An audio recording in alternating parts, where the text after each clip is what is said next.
southwest border. 2004 was 8,800. In 2005, that more than tripled to 31,000.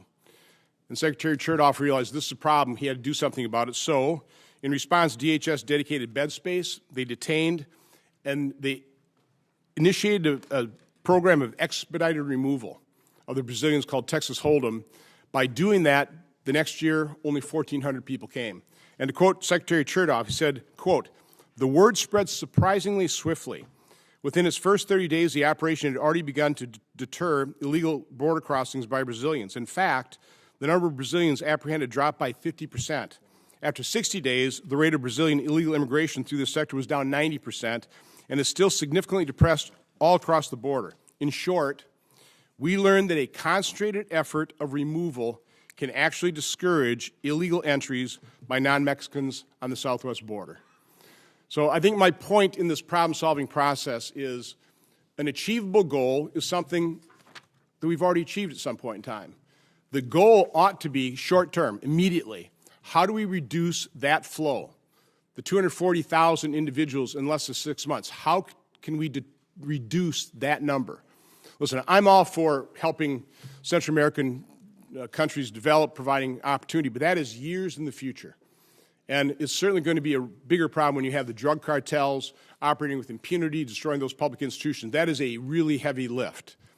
Michael Chertoff showed us there is a way for us to at least achieve this short-term goal of reducing that flow, and hopefully our witnesses will paint the picture that there's nothing humane about incentivizing people to take a very dangerous journey, reducing CBP, as I said last Friday, to a mere speed bump along the path to long-term residency in this country for unaccompanied children and people coming as family units. There's nothing humane about then those people basically living in the shadows, potentially being exploited by employers. This is a problem. We have to recognize it as such, and we have to do something to fix it. So I do ask that my written opening statement be entered in the record. Without objection, it will be, and with that, I'll turn it over to Senator Peters. Well, thank you, Mr. Chairman, and thank you for holding this hearing today. You know, I appreciate the Chairman's focus on obtaining accurate, timely data on migration and border security. Certainly, few issues that we face today are as complex as this one or as controversial. Far too often, harmful rhetoric drowns out reasonable dialogue, and I hope that this hearing can cut through that rhetoric. And let's focus on the facts. The situation on our southern border in Mexico and throughout the northern triangle is dynamic. Our immigration system and our infrastructure should reflect that fact. The reality is that much of our current infrastructure was built to address the challenges of the 1990s and early last decade, when the majority of unauthorized border crossings were single men seeking economic opportunity. That is not what the statistics show us today, and it is not what our staff saw during a bipartisan delegation to the southern border last month. Overwhelmingly, they saw families from El Salvador, Guatemala, and Honduras. They saw parents with children. They saw children who had made the journey to the border without their parents. And they saw our hardworking law enforcement officers, public servants, volunteers, and civic leaders doing their best to manage what is certainly a very, very difficult situation. Many of these families are fleeing violence and extortion. Homicide rates in the Northern Triangle are some of the highest in the world. Corruption and impunity prevail. Only 3 out of every 100 homicides leads to trial and conviction. This breakdown of the rule of law is a clear push factor that drives migrants to flee these countries. Unfortunately, our system has not been able to keep pace with the increase in asylum claims. Screening interviews are being delayed.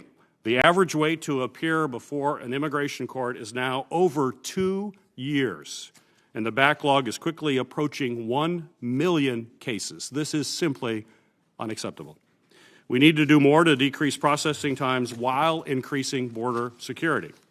We absolutely need to secure borders, but it will take cooperation and credibility, not chaos and confusion.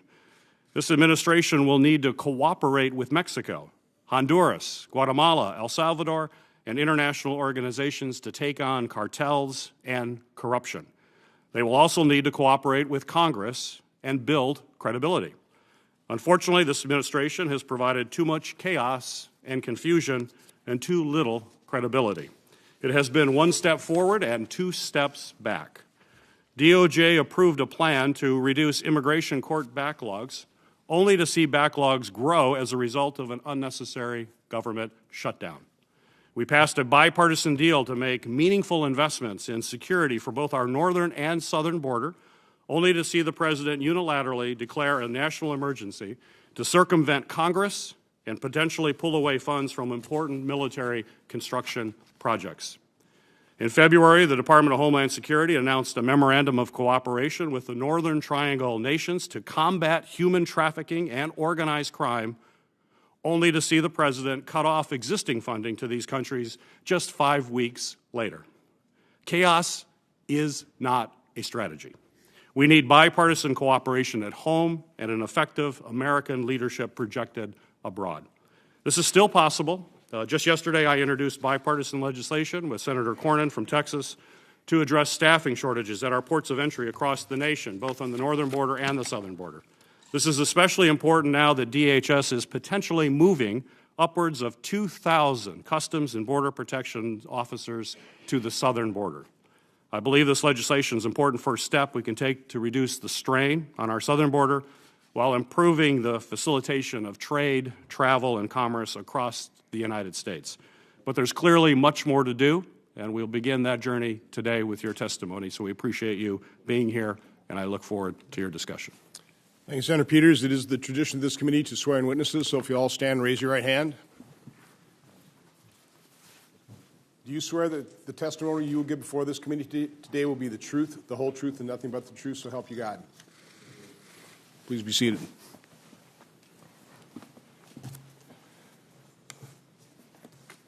Let me first say that if the committee members have not read the full testimony of all the witnesses, I'd really urge you to do so. It's excellent. As a result, what I've decided to do is give all three witnesses 7 minutes. Normally just give people 5. But 7 minutes to summarize that excellent written testimony. And our first witness will be Mr. Mark Morgan. Mr. Morgan is the former chief of the U.S. Border Patrol. Prior to joining the Border Patrol, Mr. Morgan spent 20 years in the FBI, including nearly 3 years as a special agent in charge of the FBI's El Paso division. Mr. Morgan. Chairman Johnson, Ranking Member Peters, and members of the committee, it is a privilege to appear before you today.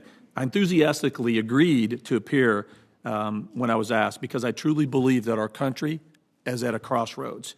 With more than 30 years of public service, I'm extremely concerned about the growing risk to our nation's safety, national security, and rule of law due to illegal and uncontrolled immigration. We're experiencing a crisis at the southern border at a magnitude never seen in modern times. It's unprecedented. In the words of the former DHS Secretary Jay Johnson, by anyone's definition, by any measure, right now, we have a crisis at a border. I will say it's chaos. Make no mistake, our personnel and resources are overwhelmed, they are drowning. And as each day passes, the threat to our country and the rule of law worsens. The loopholes in our asylum laws and nonsensical judicial precedent has driven what has devolved into essentially an open border policy for a certain demographic. Central American families are incentivized and rewarded to come here illegally enter our southwest border because they know DHS, by law, has to release them within 20 days into the interior of the United States where they're going to be allowed to remain indefinitely. It's simple. They know they set one foot on American soil, say the magic words, and they're allowed into the U.S., and they know it. Through social media, smugglers, and family members who have successfully exploited our laws and remained in the U.S. legally, they are well informed. What should sound an additional alarm of concern is that most of these family members we're allowing in, we can't properly vet. Let that soak in just for a second. We're letting in tens of thousands of people in this country every day who we know virtually nothing about. We must start being intellectually honest. Those coming, they're not all bad, but they're not all good. What is happening is counterintuitive to the rule of law and defies basic principles of sovereignty. Here's a couple of false narratives quickly I'd like to address. Only 15% of those coming in are found to have valid asylum claims, which really debunks the uniform outrage often used that immigrants are fleeing from extreme violence and persecution. In fact, recent statistics that I've seen have shown that the murder rate per capita has declined in the Northern Triangle countries. Baltimore, for example, has a higher murder rate per capita than Guatemala. The fact is, they are being pulled here for two reasons: economic equality and family reunification. Neither are valid claims under the asylum process. Nevertheless, we continue to facilitate an abuse of our laws and the generosity of this country. As a society, we cannot turn our backs and ignore the law, especially Congress. We can't selectively enforce the laws based on political ideology or a personal sense of morality. There's another false narrative which goes something like this: but the numbers of illegal immigrants are way down, so it can't possibly be a crisis. It's essential to look at the context behind those numbers to evaluate their true meaning. In the late 1990s and 2000, there was 1.5 million apprehensions in the border, but as previously mentioned, the overwhelming majority were Mexican adults, of which we deported 90% of them, sometimes within hours of being apprehended. Additionally, 1/3 of those apprehended were recidivism, meaning the same person going back and forth. So those numbers are really about 1 million. But back then, everyone agreed it was a crisis. Today, 60 to 65% of those illegally crossing are family units and minors. And because of our broken laws and policies, those individuals are allowed into the country. So let's do the math. 1 million this year anticipated. That means we're going to release 650,000 individuals into this country that are going to remain here indefinitely. This makes the current crisis, in my opinion, the worst we've ever experienced. In 2016, as chief, I estimated 15% of the agents' resources were being diverted from the front lines to support humanitarian activities. I saw that as a crisis, and so did everyone else. Now, Border Patrol is diverting 40% of their personnel away from the front lines to provide humanitarian-related functions. Meanwhile, the cartels are exploiting the resulting increased gaps because of our resources being diverted. Simply put, more drugs and criminal aliens are illegally entering the U.S. It's common sense. While the Border Patrol personnel are at their breaking point supporting the humanitarian crisis, the cartels are expanding the threat crisis while they're getting rich. It's a multi-billion-dollar industry for the cartels. Here's something else that's not discussed. We know that the unfathomable abuse suffered by those making a dangerous journey. That's been talked about a lot. But the victimization of this vulnerable category of people that are coming in doesn't stop when they complete their entry into the U.S., nor does the criminal activity of those criminal aliens making their way into the country. Many of those seeking improved economic equality and family reunification continue to be preyed upon and victimized long after they made their way to the United States. I've seen firsthand the transition of countless youths into gang membership. And the reasons are varied, but have remained consistent. And the young immigrant population is increasingly susceptible and vulnerable to gang recruitment. That's a reality. Additionally, the ability to interdict and seize illegal narcotics is being negatively impacted as well. Another cause and effect of the unprecedented humanitarian crisis. Again, it's common sense. Shut down interior checkpoints, divert 40% of your resources away from enforcement action. We shouldn't be surprised the smugglers are exploiting the wide open border. And as for the talking point that more drugs are seized at the POE ports of entry, simply false. 50% of the border is wide open, 40% of your resources directed away from law enforcement. We have no idea. We have no idea what's coming in our southwest border. How can we fix this? We need Congress to pass new legislations to fix outdated laws and gaps in the DHS authorities. We need to continue to work with Central American countries to improve economic opportunities. We need to continue to work with Mexico to eradicate the transnational organizations, as well as drive them to be partners in addressing the humanitarian crisis. We must continue to invest in border security, including additional infrastructure, technology, and personnel, where it makes sense. And we need increased support for appropriate interior enforcement. We must also confront our broken legal framework. If we are to achieve lasting, effective border security, we need legislative answers to Florida's settlement agreement, which really stops the ability and impedes the ability to maintain custody of families and minors. We must have the authority to detain asylum seekers while they're going through the immigration proceedings. We must also re-engineer our laws to ensure all minor children who are not victims of trafficking or persecution are returned home and reunited with their families, regardless of their country of origin. These two fixes right that I just mentioned eliminates catch and release. Congress can do that. The last fix that I want to talk about quickly, and I'll wrap up here. A crisis requires swift, immediate, and bold action. It is chaotic. We have a crisis. I recommend a border-wide implementation of the migrant protection protocols, which are being implemented currently in select location, whereby certain immigrants entering or seeking admission to the United States from Mexico illegally or without proper documentation may be returned to Mexico and wait outside of the U.S. for the duration of the immigration proceedings. Mexico has to get off the sidelines and be a proactive partner in this solution. Accompany this by port courts, which means we're pushing resources to the front lines to expedite all immigration proceedings. In closing, I'd like to talk about Drew. This is Drew Rosenberg, a young man who died needlessly because of our broken immigration system. For me, Drew's story, along with all the other Angel families, serves as a reminder, and it should serve as a reminder for all of us. We have failed. Our collective failure has resulted in the pain, suffering, and irreparable harm of unfathomable numbers of people. To be clear, this threat is not just to American citizens. The incentives of knowing you'll be allowed into the United States outweighs any risk, harm, including death for migrants. It has become an acceptable risk.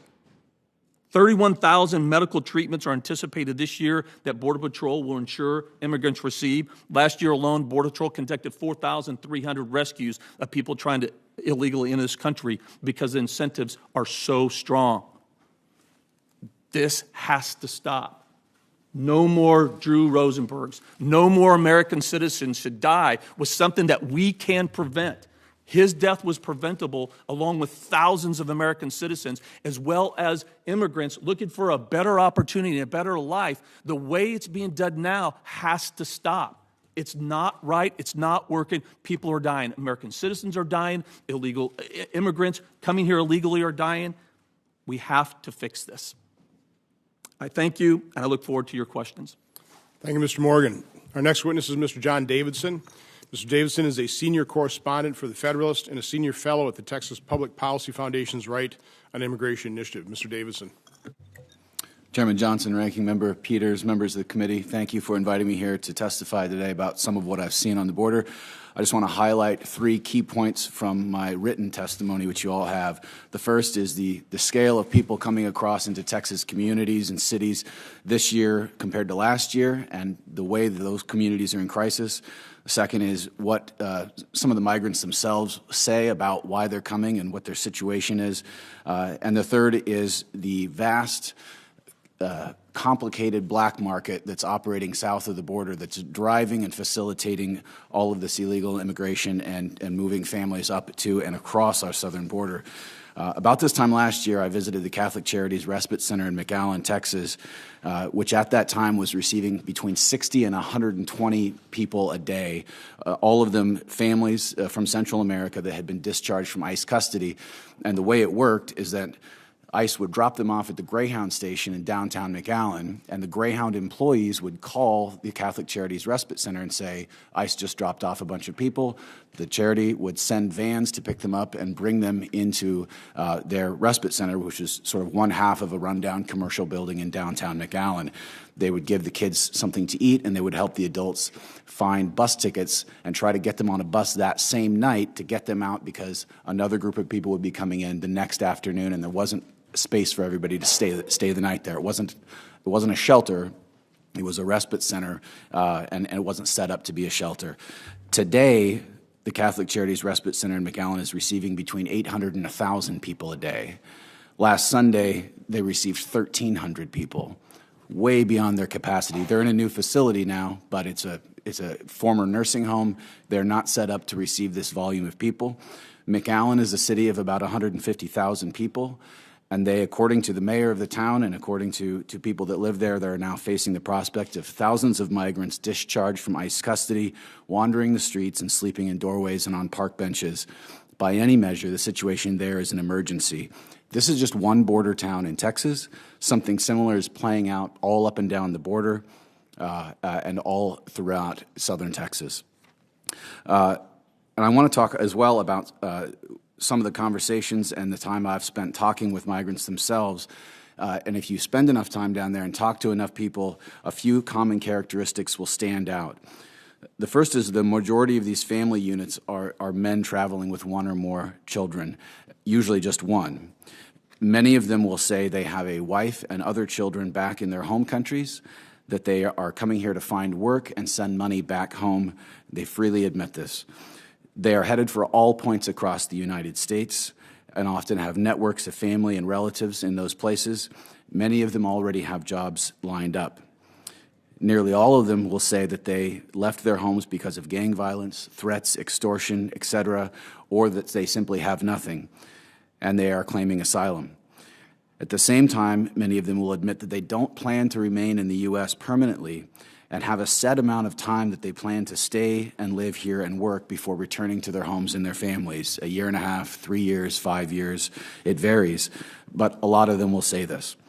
They all say that they paid a smuggler to secure safe passage across the border, anywhere from $2,000 to $6,000 per person on average, sometimes more. Generally, they take cars or buses transiting through Mexico. Some of them will stay in hotels along the way. A lot of the groups, especially those showing up in downtown El Paso, appear to be in pretty good shape, and they report that they got here with no problem and were only on the road for 3 to 5 days generally.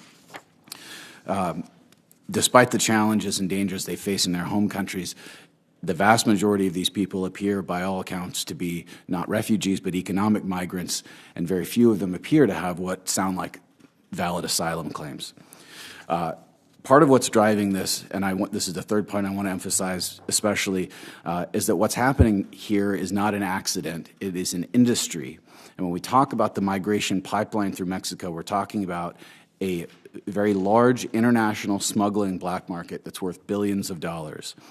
A complex network of smugglers, local officials, drivers, landowners, lookouts, loan sharks in Central America, and Mexican drug cartels control the migration flow through Mexico and have, over the past decade or so, refined it into a lucrative business enterprise.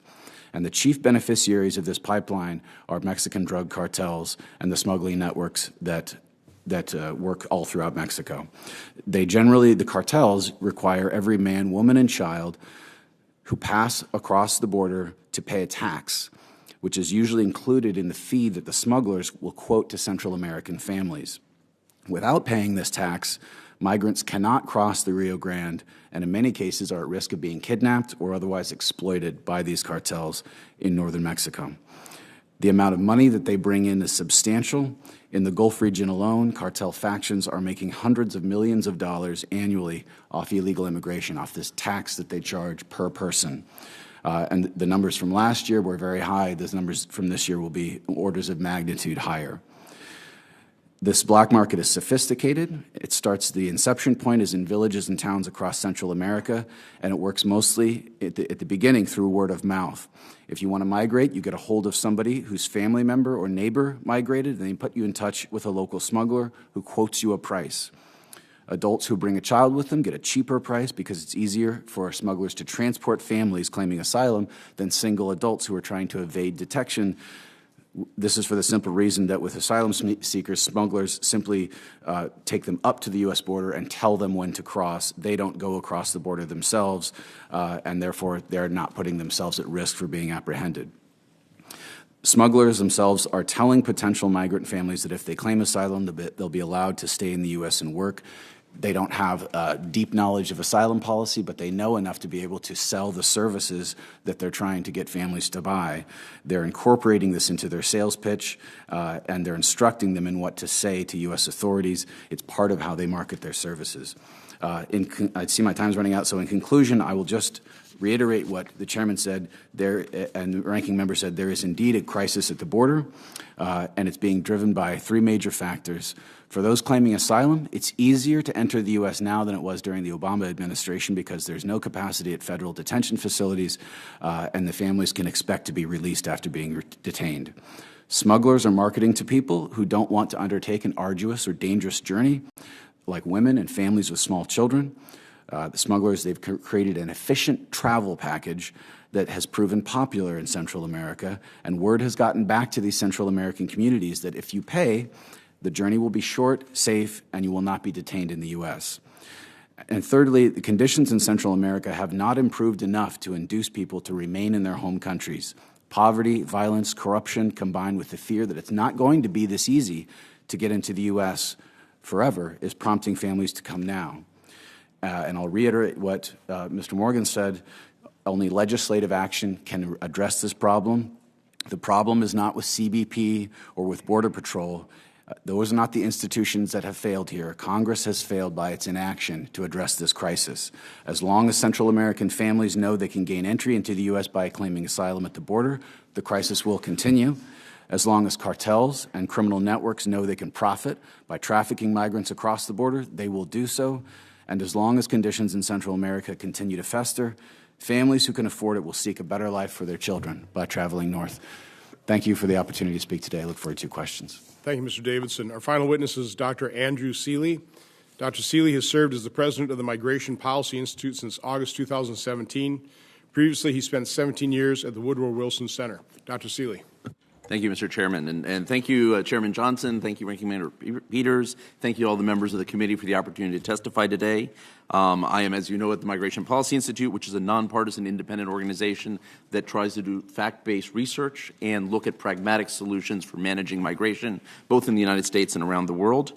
I just got back this morning from Arizona, from Phoenix, Arizona, and so let me start off by saying, Arizona is deeply linked to Sonora, Mexico. A lot of what goes on. We talk about the border, we're talking about a specific part, but it's worth starting off by remembering that we actually have lots of legal commerce and lots of legal transit across the border. Indeed, most of what goes on between Mexico and the United States is in fact this legal flow back and forth, and it works quite well. We did have a long period of Mexican unauthorized immigration into this country, and quite significant. Mr. Morgan made reference to it, Chief Morgan made reference to it earlier. Quite significant. It started to slow down in 2008, and it slowed down considerably. It's continued to slow down despite the current peak we're seeing in unauthorized migration. Mexicans have stopped coming, and hold that thought because I will come back to that in a minute. Mexicans come legally, by the way, to this country. Lots of Mexicans are still coming through legal channels, but we have seen an enormous drop in unauthorized migration from Mexico, enormous drop. We have started to see in 2012 and then 2014, as you've seen on this chart, that the chairman has given us, a spike in Central American unauthorized migration. 2014, let me offer one other explanation, which is the gang truce in El Salvador ended, and El Salvador had a huge spike in murders in 2014. It became the most violent country in the world either in 2014 or 2015, so there was both a push and a pull factor most likely. And I think that's something we need to keep in mind. There are push and pull factors going on, as well as transit factors, as well as smugglers are an actor here, as you heard from John. We have... For a long time, we could continue to say that unauthorized migration was dropping at the border, that illegal migration was dropping at the border because the Mexican numbers were going down so much that it obscured the fact that the Central American numbers had gone up. That has changed in the past few months. We have seen what is clearly a significant number of people crossing the border. We're back to numbers we haven't seen in a decade.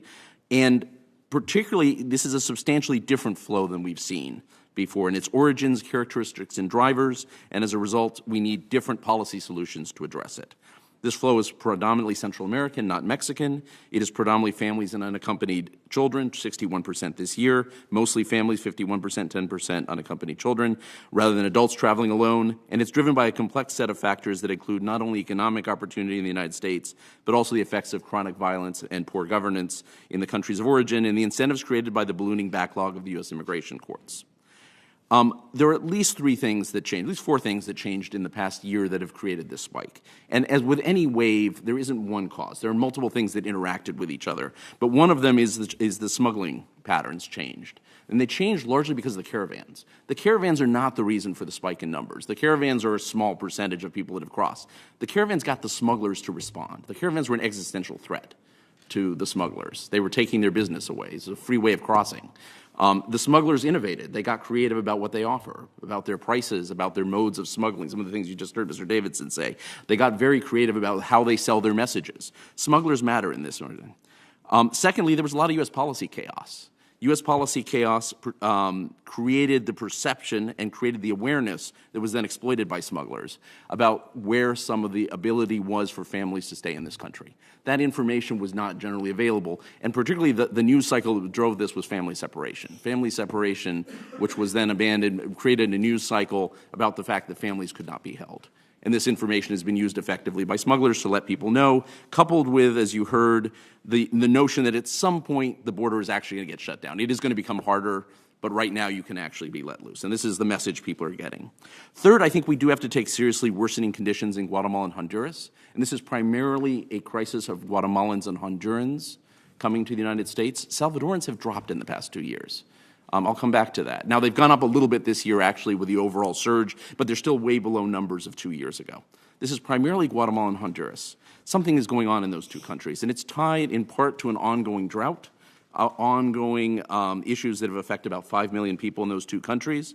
It did not start this year. It started about 4 years ago, almost 5 years ago, but it is something that has not gotten better.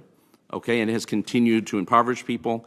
You've seen a movement of some of the gangs, the organized gangs from El Salvador into parts of Honduras and Guatemala where they weren't there before. So homicide statistics are going down, but predatory violence is going down in some of these communities. And you're seeing a worsening governance situation in both Guatemala and Honduras, unlike El Salvador. You're seeing actually in Guatemala and Honduras significant backsliding in democracy in the past year. And the government's taking on international bodies that were set there to help the Attorney General's office take on corruption. And that's a big issue. And in terms of people's sense of, is my country going to get better? That matters. Now, in the same way, and there's one other possible explanation, which I would almost discard but not quite, which is that Mexico's new government sort of let everyone through. That doesn't seem to be true. I mean, looking at the numbers, Mexican enforcement has more or less continued on autopilot as it always did. The numbers look very similar this year, the last 3 months, the 4 months of this new administration versus a year before. However, there was clearly, in the same way as in the U.S., a bit of policy chaos. There's been a bit of policy chaos in Mexico about what their message is. They've started talking about creating legal pathways that they don't yet have. And so that may have also been part of the smuggler's message, which is it's easier to get through Mexico. It's not a drop in enforcement, but it is a change in messaging. So in the same way there's no single factor leading to the rise in migration, there's no single way of fixing this. But let me throw out three options that would actually help us deal with this. The first is to fix the asylum system. This is not a question of trying to get around Flores or get around TVPRA. This is a question of an asylum system that can't make decisions about who needs protection and who doesn't. This is something in our power to do. It's something in your power to do, and it's something in the administration's power to do, is to make the asylum system make timely decisions. If we can make timely decisions, it would be both more fair to people who have real asylum claims, and I've talked to a lot of people who have pretty strong asylum claims. So out there I can tell you there's a bunch of people that do, and we should be giving them justice in real time and giving them protection in real time. But it would also discourage people that don't have asylum claims, and there are a lot of people who are economic migrants, and they should actually be returned with them, because asylum is not the pathway for people who are economic migrants. We can talk later about labor migration and how we do this, but we don't want the asylum system used for that. There's a simple way of doing this, and nothing is simple, right? But there is a way that is actually doable, which is instead of sending everything to the backlogged immigration courts, we have asylum officers make the first decision. DHS can actually have asylum officers, USCIS can make the first decision. This is what we do with refugees. I mean, we have a pattern. No, in the U.S., but at the border, rather than sending, we can actually, have the asylum officers make that. We would require a rule change or legislation, but it is eminently doable. You could make decisions in months instead of years. Okay, we don't actually need to hold children in detention centers either. We can actually make this. We can do case management. There are lots of ways we can do this. It's both humane but also tough. Okay. Secondly, we need to work with Mexico to strengthen their migration system. They have said, the new government has said that they want to strengthen their asylum system, give more people asylum. They've said they want to create labor migration. There are parts of Mexico with real labor needs. We should help them do this. This is in our interest. It's in their interest. I don't know if it's going to happen quickly or effectively.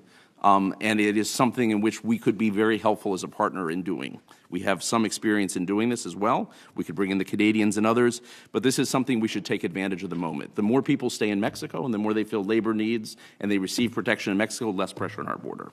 It's time to take advantage of that. Third, we should work with Mexico and Central America to tackle the smuggling networks. We can talk about that, and we should prioritize the predatory networks and the ones dealing in special interest immigrants. And finally, we do need to invest in governance, public security, and youth employment in Central America. Mexico is the case that shows us that over time, some things do make a difference. I mean, in Mexico's case, more Mexican investments, but it was also tying the economy to the U.S., where people stopped coming. The U.S. economy is really good, by the way. I forgot to mention, the U.S. economy is really good. Mexicans aren't coming. Guatemalans and Hondurans are coming because there's a push factor as well.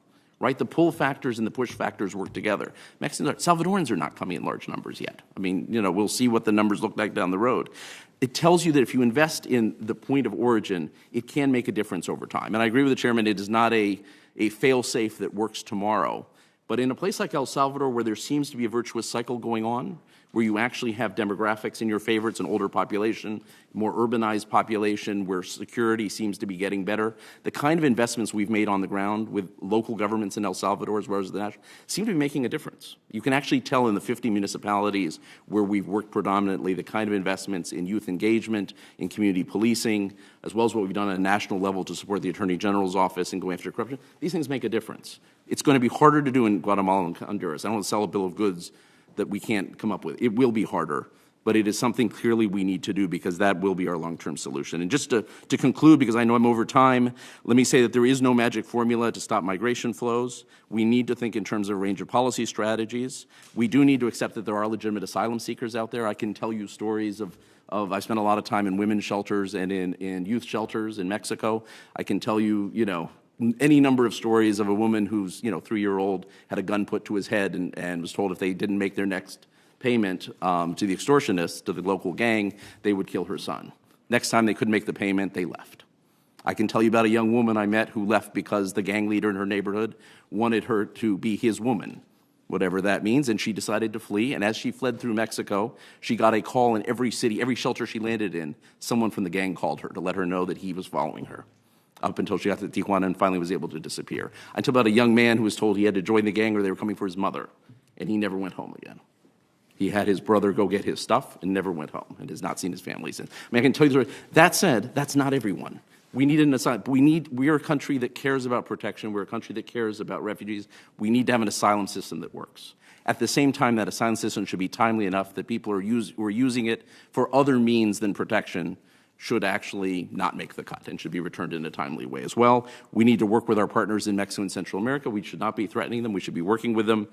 And we should be looking at the root causes of migration because in the end, that is the one thing that is going to make a difference in the long term. And I would put out again the example of Mexico.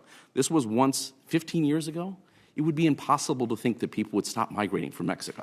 I mean, even 10 years ago, I didn't believe, 5 years ago, I wasn't sure I believed this wasn't going to start up again. I actually believe it now. El Salvador, I think we may be at the beginning, cautiously, but I think we may be at the beginning.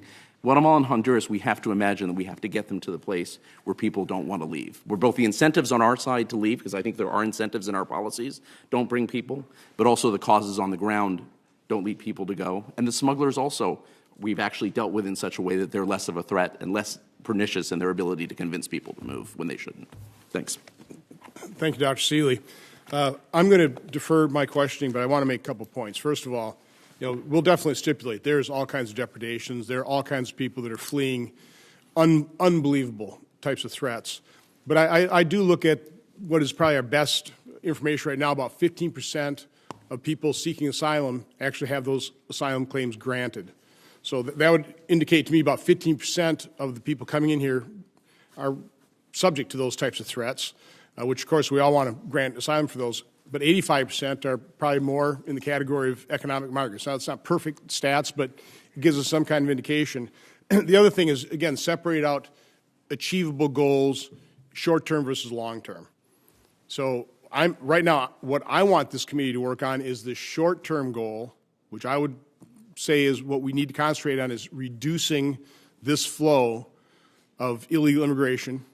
And I'm happy to talk about the long-term goal, but recognize it's a long-term goal. We're not going to improve the economies significantly to reduce this by development dollars in Central America. So again, I just kind of want that to inform our discussions and questions as we move forward. But with that, I'll turn it over to Senator Peters.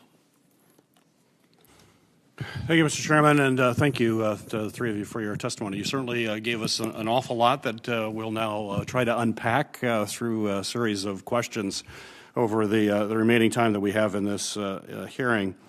First, I want to deal with a short-term issue that you mentioned, Chairman. According to CBP's own workload staffing model, the Office of Field Operations is understaffed by nearly 4,000 CBP officers right now. And certainly we must address the challenge of the southern border, which was laid out quite extensively by the three of you gentlemen.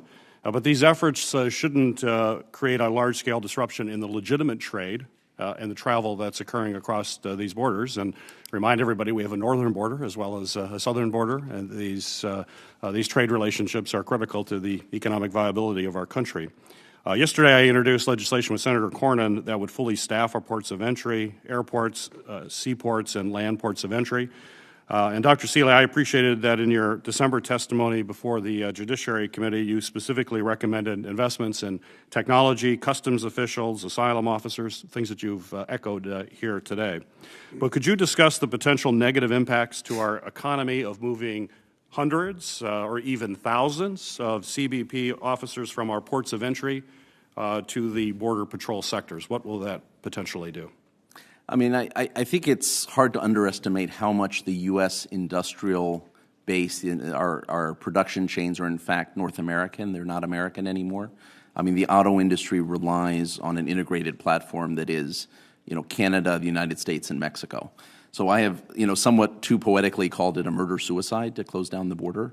We can do it, but it actually comes back and boomerangs on us as well. I mean, this is the kind of thing where we are deeply economically interdependent. It's true in refrigerators, it's true in cars, it's true in, run down the U.S. industrial production. It's less true. It's starting to be true in technology, some areas of technology, but slightly less true. So, I mean, we're deeply integrated. So even slowdowns have a huge impact on just-in-time manufacturing. Right, and has a huge impact on American workers, right? We can sustain it for a week or two. We can sustain it, American industry will survive for a short amount of time. If we continue to disrupt commerce across the border, that will be an issue for American workers and Mexican and Canadian workers for the long term. I mean, have a huge impact on GDP growth. So this is an area where I think we shouldn't underestimate how interdependent we've become, actually.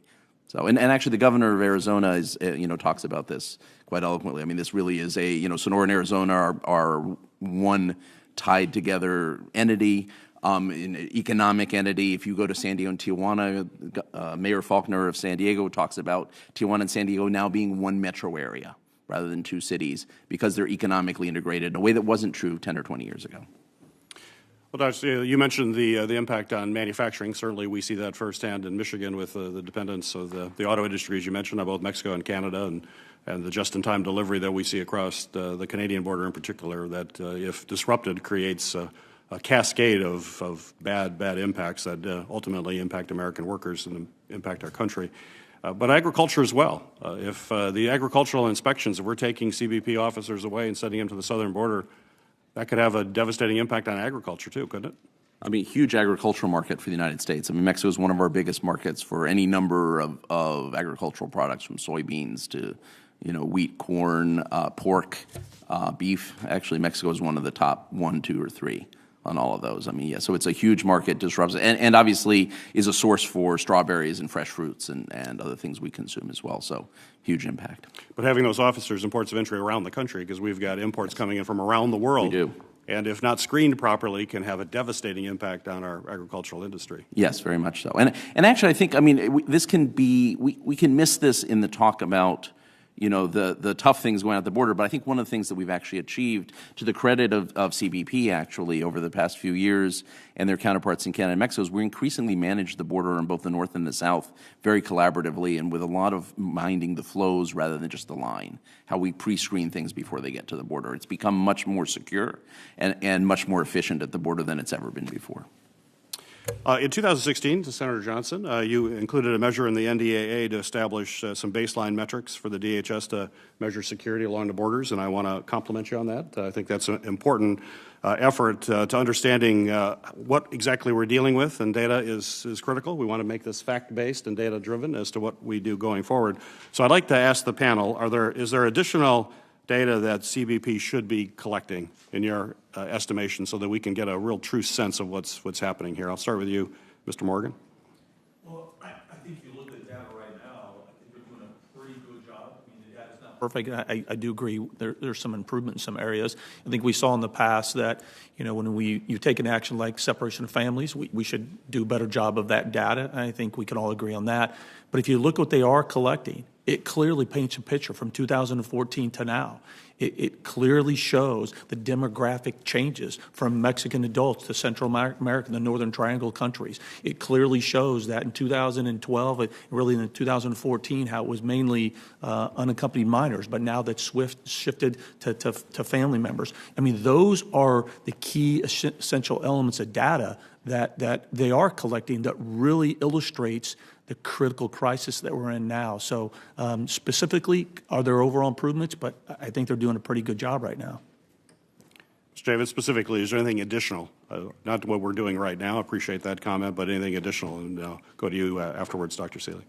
To my mind, the one area when it comes to data that we don't have any, and we may never have any, is data about the smuggling networks and the cartels and the kind of money that they're making off of this.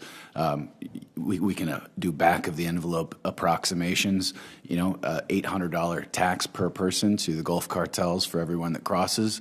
You know, that's hundreds of millions of dollars in that part of the border.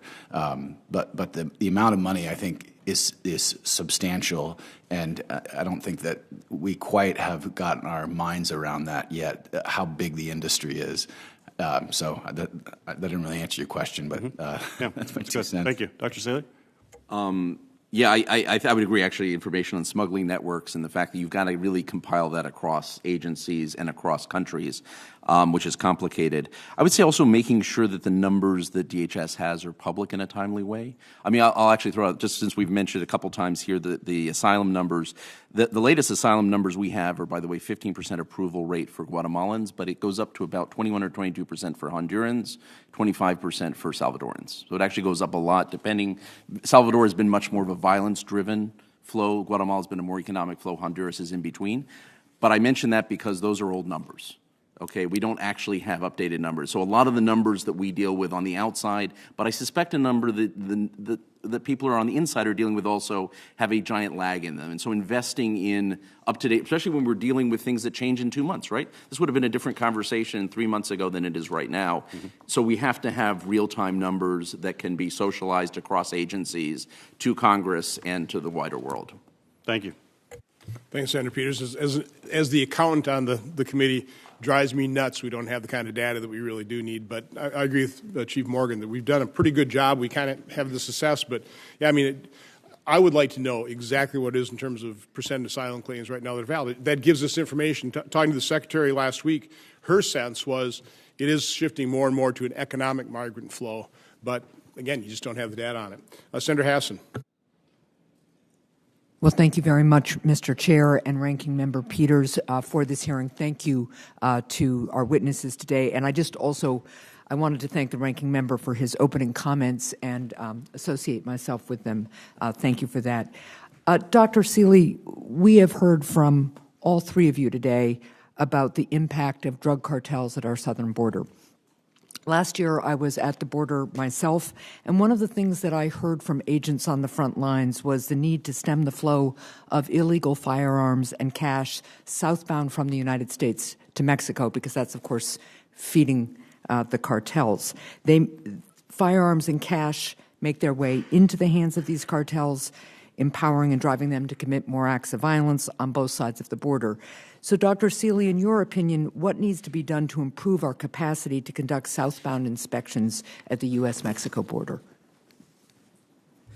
That's a tough one because you don't want to, you want to gum up the system going Right. south, and at the same time, it really is a problem. We have a circular business here, right? The cartels are moving narcotics northward across the border, Right. but the money that is spent by American consumers of illegal narcotics is then going back into Mexico. Some of it's being used to purchase arms and head back. We have a real circular trade going on here.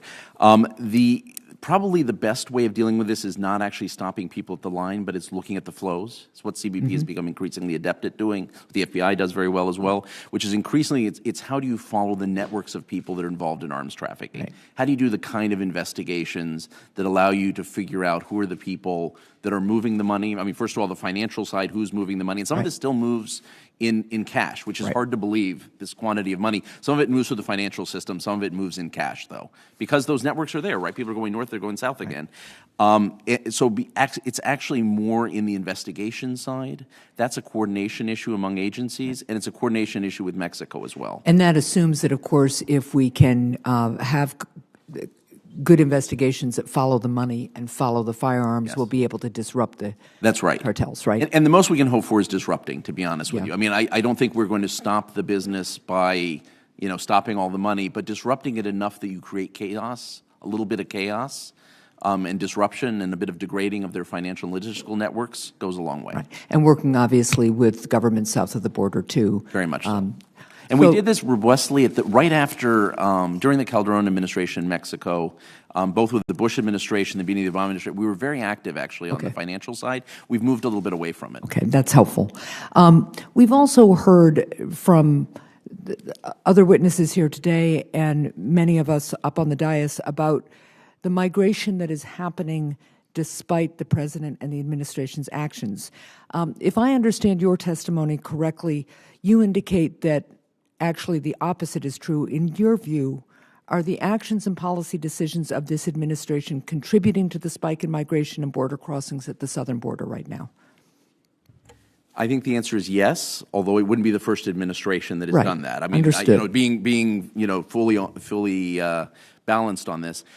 My sense is that we have tried repeatedly to overreach and fix specific things. We've actually tried to limit people's access to asylum, trying to separate families, we need to be actually fixing our asylum system. I mean, there is one big thing we could do that would actually make this easier. Yep. We keep doing sort of overreaches. We try and do, so it was family separation, but then it was in a DHS order to not take asylum applications between ports of entry that was stopped in the courts.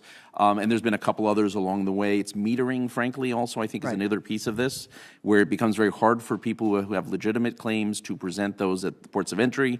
And so the message from the smugglers is, hey, come with me between ports of entry. People who might actually have wanted to do the right thing aren't doing it. We need to figure out, rather than trying to fix a lot of small things, just do one big fix that actually makes sense here. Right. It seemed to me from your testimony that in some ways we are playing it's whack-a-mole, right? I mean, we go after one problem, we create a ripple effect or a side effect, then we've got to go after that, when in fact we've got some systemic changes we need to do, including a lot more judges, a lot more personnel at the border, something I heard about when I was at the border, smart infrastructure, smart deterrence and technology at the border. So thank you very much, and I yield my time. Senator Portman.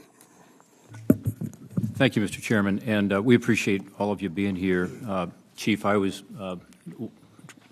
doing a ride-along with the El Paso sector, probably 40 years ago, which dates me, and you indicated that things have changed dramatically.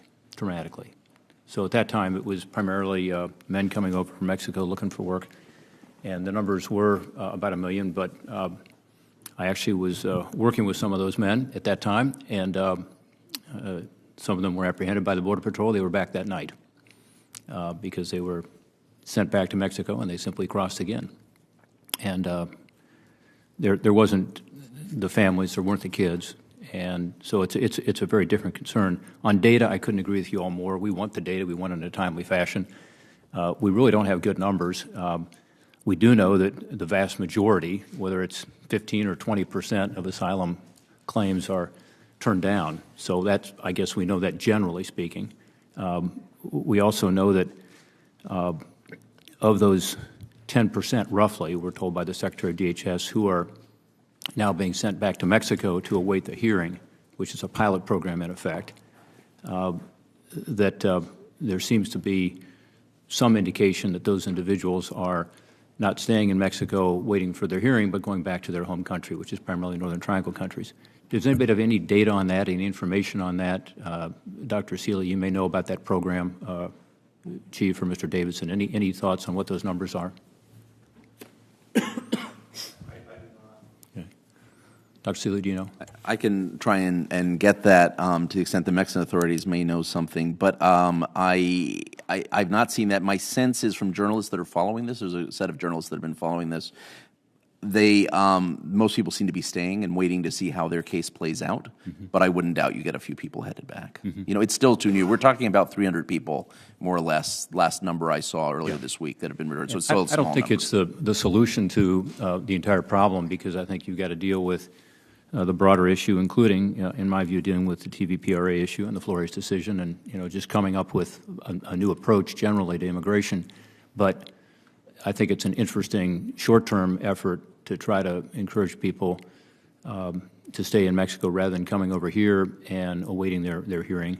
What percentage of people who are released to the community actually show up at the hearing? Do we have that number? We have a general number. So what they say, the numbers that I understand, again, the numbers are not perfect, but about 40% don't show up. So they end up getting orders of deportation and absentia, and then the remaining do show up, and then, of course, the majority of those, the claim is found to be unsubstantiated. Do you agree with that, Dr. Seeley? That's about right. It depends on what group you're talking about. For families, it's fairly high. For people tend to show up. There's two places that people can disappear, right? One is they get through, they're released, they're either given a notice to appear and they don't show up, or they do show up. They go through credible fear, and then they have to apply for asylum. So a lot of the disappearance comes at that point. People don't apply for asylum, or they don't show up for their NTA hearing. Once people apply for asylum, the numbers are pretty good about people carrying through their case. And people that have lawyers actually overwhelmingly carry through their case. But I would say the numbers I've seen are probably there. 40% probably don't, 60% do. So I think most people we represent would be surprised by those numbers and think there's a broken system here. And we just added a lot more judges, as you know, in this latest appropriations bill, and we also added some other things to border security, including more inspections at the border for drugs. And in Ohio, we're getting slammed by drugs coming across that border. Most of the fentanyl, by the way, comes through the mail from China, but some of it's coming from Mexico now, and in higher numbers. That number has increased. But the crystal meth, which is our new problem in Ohio, is primarily, maybe exclusively even, being made in Mexico and coming across. And of course, heroin's been coming across about 90% from through the border. So this inspection technology, I hope, will work better. And Chief, I don't know if you had much exposure to that at the ports of entry, but do you feel as though this new technology is going to make a big difference in terms of being able to stop some of the flow of drugs? Absolutely. Unequivocally, we need more technology. We need more technology at the ports. We need more technology in between the ports, absolutely. But make no mistake, one of the false narratives that out there is that more drugs are interdicted at the ports. Well, first of all, just on its facts, that's incorrect. If you take into account, cocaine, heroin, fentanyl, and methamphetamines, yes, at the ports. But if you take in consideration all drugs, pound for pound, more is actually interdicted in between the ports. And what is another element that's critically important in that false narrative is 50% of the border is wide open. And now that 40% of the Border Patrol resources are diverted to do the humanitarian mission, the border is even more unsecured. So the real thing we should be focusing on and talking about is we have no idea, sir, what is coming through our border because it's unsecure. We have no idea. Mm-hmm. Again, going to data, hard to get the good data when we don't have the ability to collect the data. Let me ask you another question. One of the things we focus on a lot is, the push factors, and I agree that the Northern Triangle countries deserve to have more assistance from us that's effective. We've tried different things. We tried the Millennium Challenge approach, particularly in Honduras, which I had great hope for. Frankly, it didn't work out as I'd hoped. I was on that board at one point when I was U.S. Trade Representative and was very supportive of trying to help change some of the institutions in those countries to create more rule of law and to create the basis for economic development. So I'm not sure we know how to do that, but we should do more of that. On the pull factors, one of the things that I think is lost sometime is that these people are primarily coming here to work. It's a magnet. And the families and the kids, people might say, well, that's for another reason. Not really, because those adults are coming here to find a job. As was indicated earlier, many have a job already lined up. What do you all think of making E-Verify mandatory and actually dealing with the magnet, the draw, which is a job ultimately? Right now, I think people would be surprised to learn that with regard to E-Verify, which is an attempt to authorize somebody to be able to work, to say whether they're here legally or not, we don't have an effective system. We don't have an effective system when someone shows up with a false ID, fake Social Security card, fake driver's license, employer's off the hook, and it's not mandatory. Can you all talk about that as a pull factor and whether we should do more on E-Verify? Yes, sir. So the answer to that is yes, absolutely. Just like we should continue to work with the Mexican government, just like we should continue to work with the Northern Triangle countries, just like we need more technology, just like we need increased barrier. So all of that is true, and we need to get better at that. But make no mistake, we can do all of that we're talking about, sir, all of that, and nothing's going to change. The numbers are going to keep coming because of challenges like the Flores settlement and TVPRA. If those two elements are not addressed, which is going to take congressional action, if they're not fixed, the incentives are there. That's the pull factor. The pull factor is Flores and TVPRA. So we could do E-Verify. Yes, we need it. We can get more technology. Yes, we need it. Physical barrier. Yes. Continue work with Mexico. Yes. Northern Triangle countries. Yes. Those numbers aren't going to change. And the chart shows it. The chart shows it. We've been working with Mexico. With all due respect, Mexico, the reason why adult Mexican and the illegal entry Mexican went down was because we applied consequences. We removed them. Now, you can say that their work with Mexico helped a little bit, but make no mistake, those numbers went down because we removed them and we applied consequences. So all this other stuff, while it's important, it's not going to eliminate the Central American families and minors from coming until we fix Flores, until we fix TVPRA. That will remove the incentive. That will eliminate catch and release. And I promise you, you will see those numbers go down dramatically. Yeah. My time's expired. Again, I appreciate all three of you and your service. I would say that even for these families coming up from Central America, I believe the primary pull factor is a job.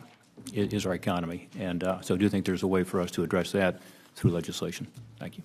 So just real quick, one piece of data we do collect is if we detain an individual versus if we don't detain them, on final order removal, if they're detained, we remove about 77%. If we don't detain, we only remove about 7%. So that kind of gives you, that's one stat we actually do keep track of. And I would also say in terms of the pull, in terms of Mexico, a lot of the Mexican economy has really revved up. I think NAFTA worked, and as a result, Mexico needs more workers, and if anything, we might have even had an outflow of that. But next questioner is Senator Carper. Thanks, Mr. Chairman. Thanks to each of you. This is a little bit like Groundhog Day. You know, I've been sitting here for 18 years, and we have talked about this issue a whole lot.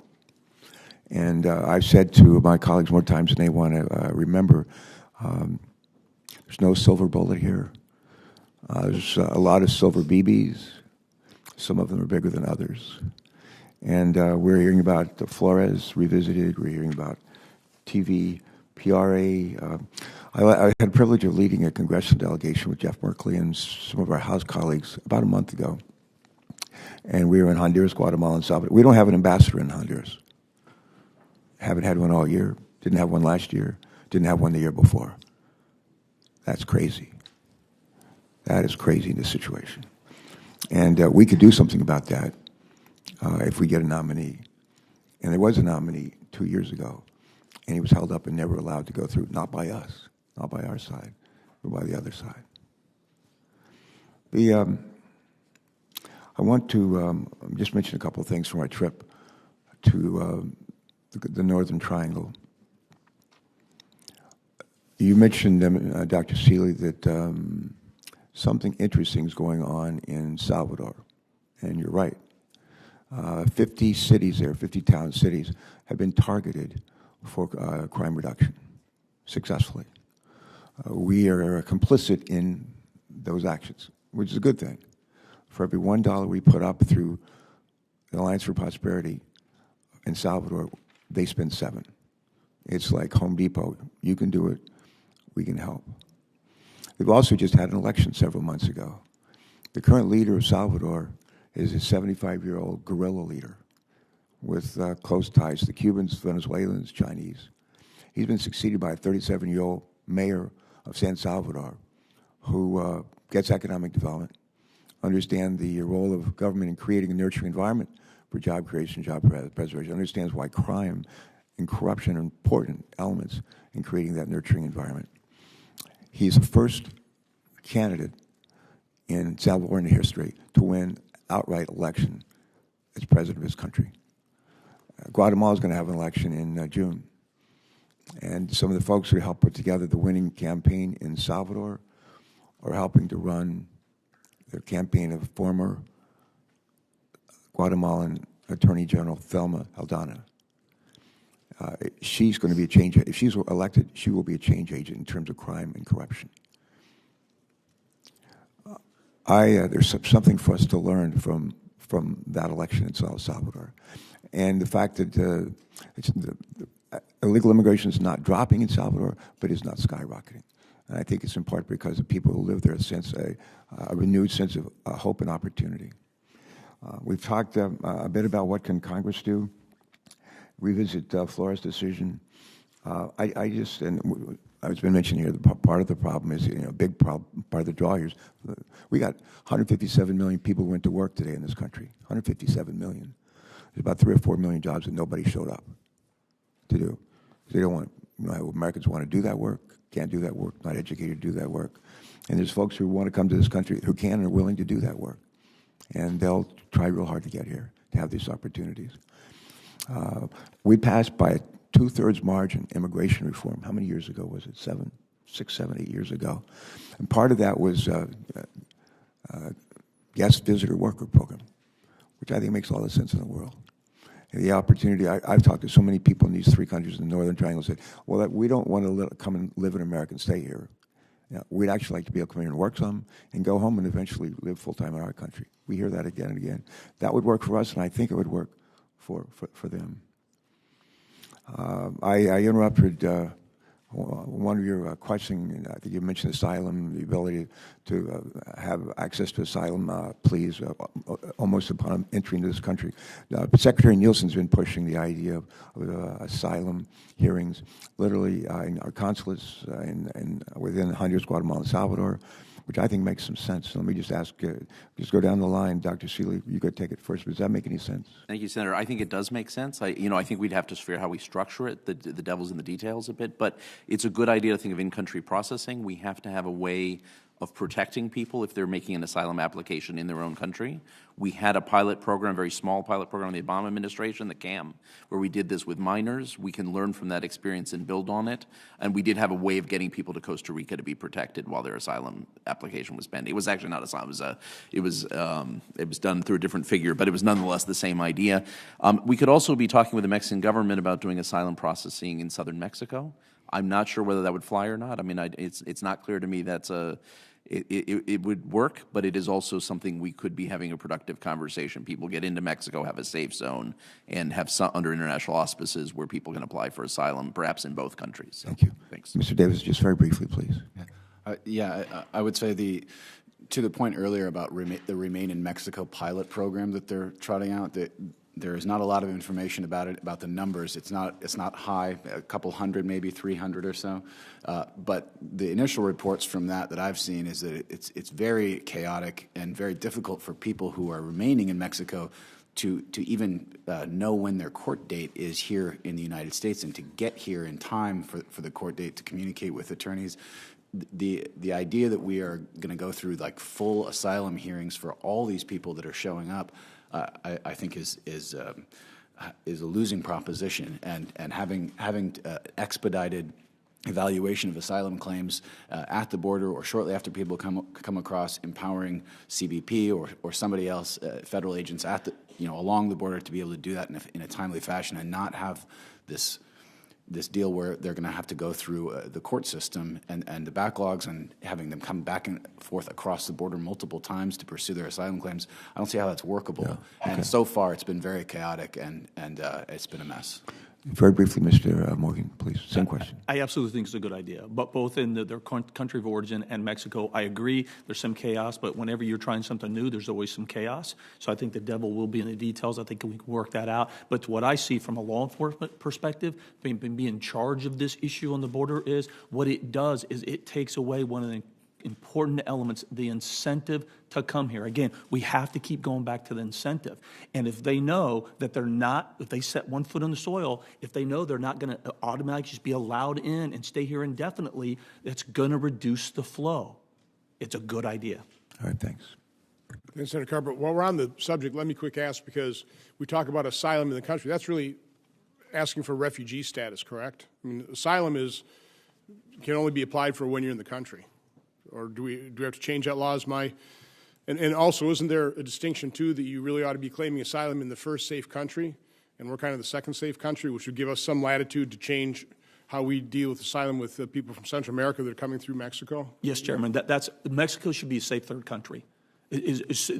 Technically, the way the international asylum laws are supposed to function is you should be claiming asylum in the first country, the first border you come to. You've left your country, that persecution, whatever you're facing is now done. You're in that safe third country. That should also be addressed. Mexico's got to get involved in that.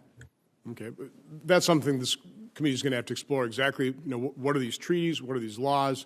And to Dr. Seeley's point, what can we do to expedite those initial determinations, and people that simply don't have the valid asylum claim, where, again, a larger percentage of these are really coming for, as economic migrants, which we fully understand, but it doesn't qualify, and those people need to be returned as a consequence. Senator Rosen. Turn it on. Thank you so much, Mr. Chairman. Thank you for your testimony here today. I want to hear your thoughts on the impact of aid cuts or potential aid cuts to the Northern Triangle and some of our South American countries.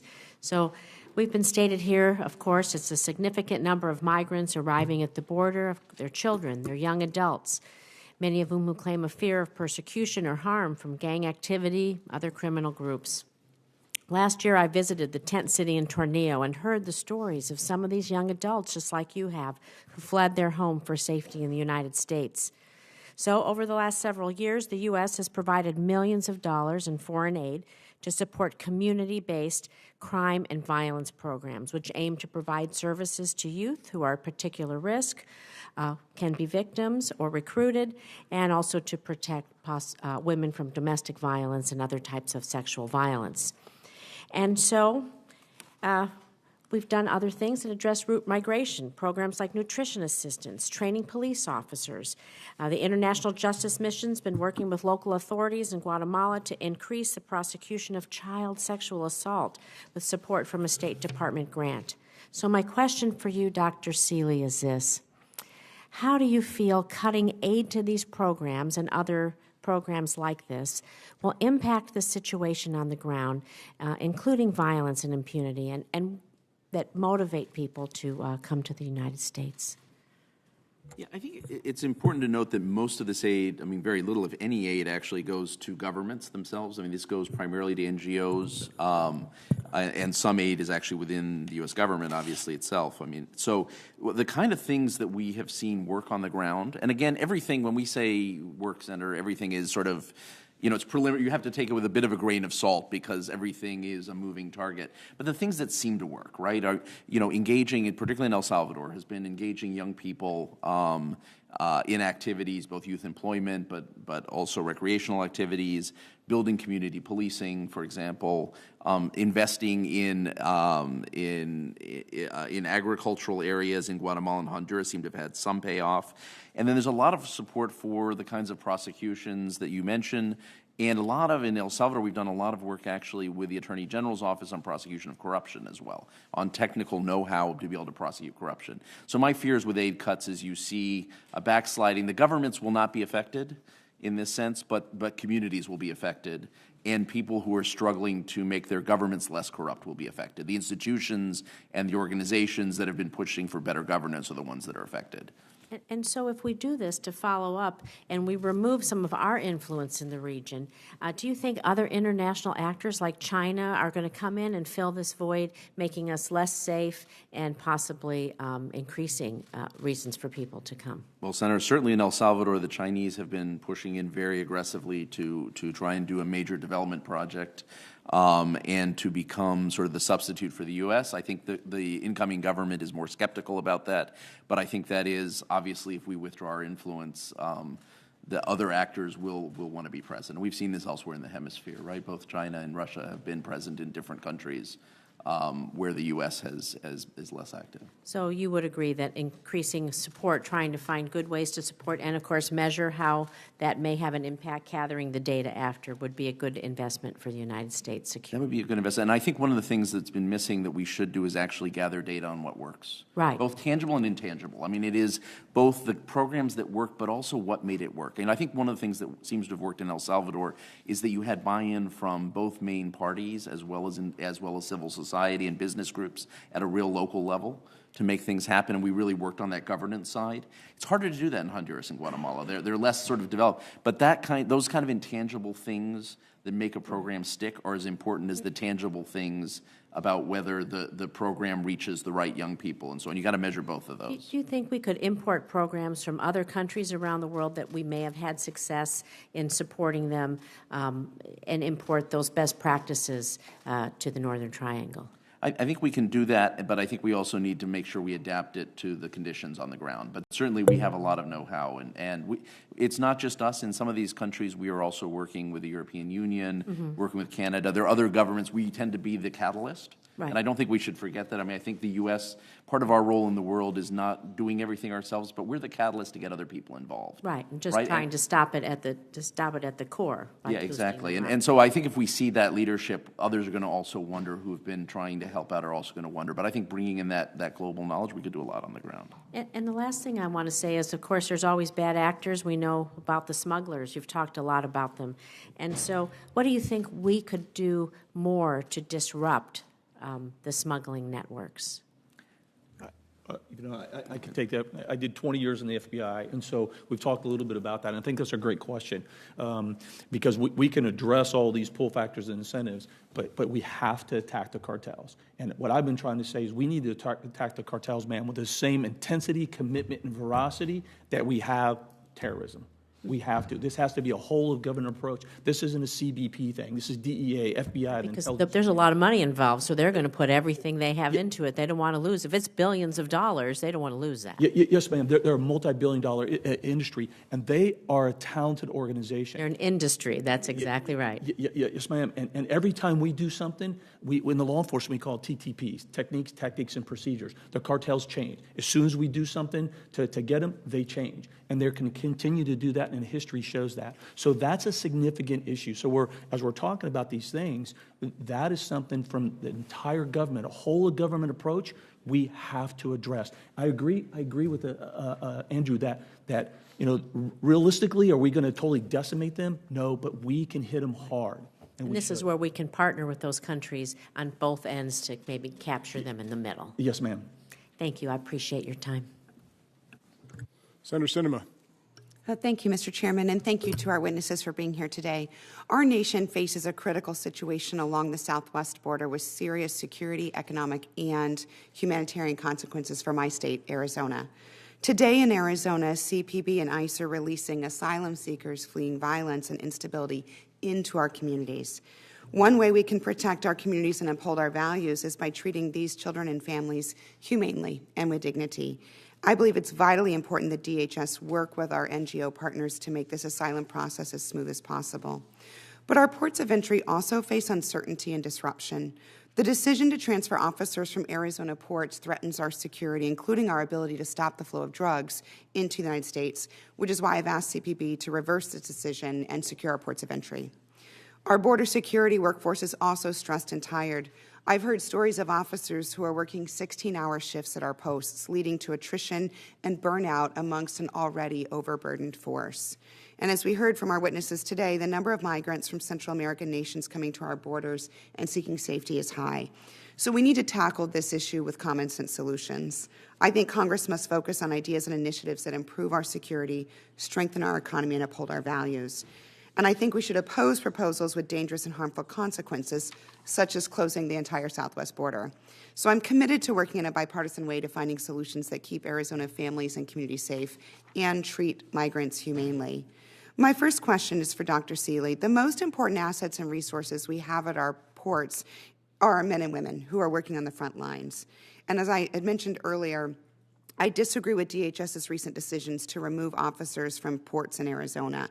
So these ports were already struggling with vacancies and are now further understaffed. And I'm wondering if you could talk about the impact of long-term and chronic understaffing on security and trade at ports of entry.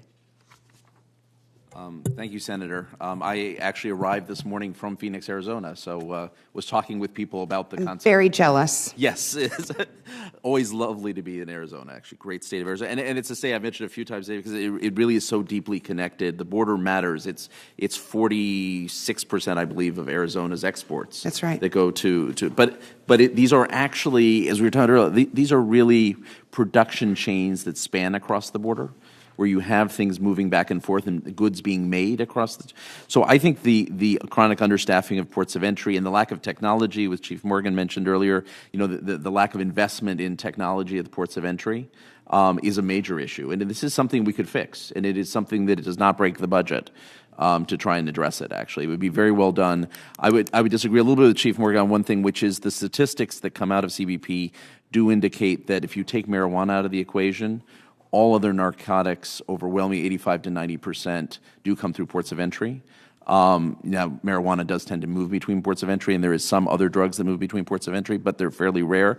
Ports of entry is where the greatest threats are, actually, and it's also where the greatest opportunities are to make our country strong. And so we really do need to be investing there. And I'm not saying we shouldn't invest between ports of entry. Clearly, we have urgent needs to do that at this moment right now. But we also really should not forget ports of entry. They tend to get missed, and they are so key to our economy. And they're key to our security. So. Thank you. Speaking of that, Chief Morgan, in your testimony, you mentioned the need to do better at stopping the flow of drugs between our ports of entry. So what type of additional technology or resources do you think that the Border Patrol needs to meet that specific challenge?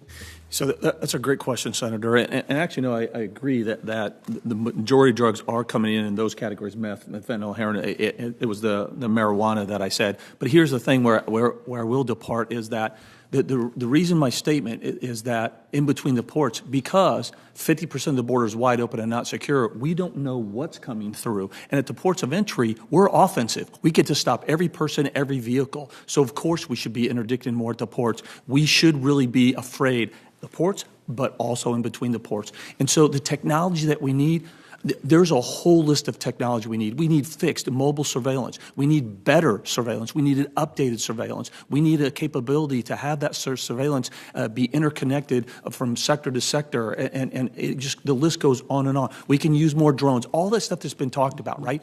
All that technology is absolutely needed, hands down, at the ports and in between the ports. But here's what I'll say, Senator, is that technology by itself isn't the answer, though. You still need infrastructure, right? You still need some barrier where it makes sense. Not sea to shining sea, and there's not an expert on the border who will ever tell you that that's what you need. And you need more personnel. We call that the multi-layered strategy, right? So we need infrastructure, the wall, physical barrier. We need technology and a lot of it, and we need personnel where it makes sense. And it makes sense in between the ports and at the ports. Couldn't agree more. My next question is actually for both of you gentlemen. As you know, charity organizations such as Lutheran Social Services and Catholic Charities, along with many others, play a critical role in helping manage the asylees who are entering the United States. In Arizona, sometimes the communication between DHS and these NGOs has not been as effective as it could be. So what steps do you suggest that CPB and ICE take to ensure that that coordination and cooperation with the NGO community happens to help prevent these crises? Real quick, and I'll take this, if you don't mind. So I think that's right. So in 2016, I saw that firsthand. I went down there, and I talked to a lot of NGOs, faith-based organizations. They're doing an incredible job, and they're very much an integral part of the solution, right? But where that really goes, it's local. It is. Those organizations are local, so it really is just a proactive, it's support from headquarters, obviously, but it really is coming on the local leaders to really interact with those local faith-based organizations and the resources of the local NGOs to really continue to establish those relationships. What I saw in 2016, overall, were really good relationships. It doesn't mean that they don't need to improve, and what I've seen is they're continuing to improve, but I gotta tell you, CBP is drowning, but so are all the faith-based organizations and the NGOs. They're tapped out too, man. Yes. They're all drowning. I've invited ICE Director Vitello to join me next week to have a roundtable meeting with the NGOs to figure out how to better coordinate at least the communication, because what we see happening every day in Tucson, Yuma, Phoenix are just influxes of these migrants who are waiting sometimes years to get their asylum hearing and showing up at bus stations. So the local community is overwhelmed, and our NGOs can't get there fast enough and don't have the resources to help everyone. And I think that's a great point, and better communication is always a good thing. I think what's happening is it's a cause and effect. Border Patrol, they get a caravan of 500 in that they didn't expect. Yeah. They're overwhelmed. ICE is overwhelmed, and ergo, then the faith-based organization, NGOs, they become overwhelmed. So they may at times think there's a lack of communication, and really what it is just everybody's overwhelmed and doing their best they can to adjust. But more communication is always a good thing. Mr. Chair, my time's expired. May I ask Mr. Seeley if he wants to respond? Sure. Thank you. Be very brief. I think what you're doing with Director Vitello is exactly the right thing. I think you need to create those channels of communication. I agree with Chief Morgan. Everyone is overwhelmed. I mean, we do have a humanitarian crisis. I think we can debate whether it is a national crisis, but it is clearly a humanitarian crisis at the border, and everyone is sort of, trying to figure out, it creates issues of cooperation among agencies, but also with civil society. The more you can get people together and try and bridge those communication gaps would be incredibly helpful. Thank you. Thank you, Mr. Chairman. Thanks, Senator Sinema. I've got about 2 hours worth of questions. But let's start here. The major blue and red to the left or to the right of 2012 represents more than 850,000 people. In terms of the red, the unaccompanied children, I think it's important to note that about 70% of those are male. About 70% are 15 or older, 15, 16, and 17. Certainly the profile of gangs. The question I have is, where have those 850,000 people gone? What kind of records do we have? They get their notice to appear, which the Coyotes call their permiso. It permits them to go into America. Are they by and large lost? I know they had, I think it was Operation Matador, really focused operation on MS-13 gangs. I think the stat was 40% of those gang members came in as either part of a family unit, as a minor, or as an unaccompanied child. So can you just kind of speak, where are the 850,000 people? And by the way, we talk about Dreamers. I'd love to fix that issue. But we understate the number there as well. 700,000 have signed up, 700,000 didn't, that qualified. There's a couple million that are similar circumstance. They don't, in some way, shape, or form, qualify. Now we've got 850,000 people here. This situation just continues to grow more and more out of control. People in this country, really no legal status, living in the shadows, potentially being exploited. So anybody who can speak to what do we know about the 850,000 people? Where are they? What are they doing? And what is their status? Well, sir, let me back up even a little more. So it starts with when we allow them into the country. There's very little that we actually know about them when we let them in. They either have no documentation whatsoever, or the documentation they have, it's impossible to do true vetting.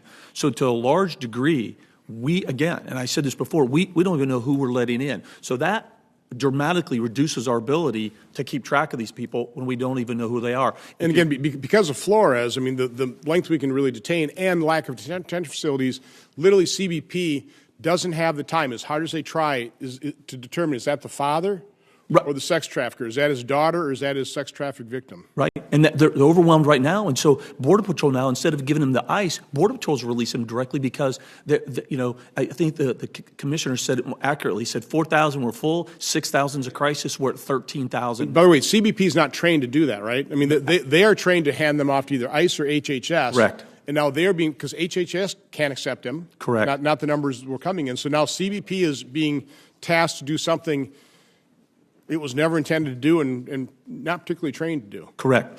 And so we give them that notice to appear, right? That doesn't mean anything. That doesn't mean where they say they're going to go that they actually go. We have no way of verifying that to the largest degree. Sometimes we give them anchor bracelets, they take them off. They all take them off. We don't know where they are, where they're going, or what city they're going to a greatest extent. So we talk about stats. That's probably what I should have sort of told you earlier. That's one of the stats that we should be doing a heck of a lot better on, is keeping track of where these people actually are. We don't know, Senator. Mr. Davidson, you spent a lot of time talking to the immigrants themselves. Can you speak to this?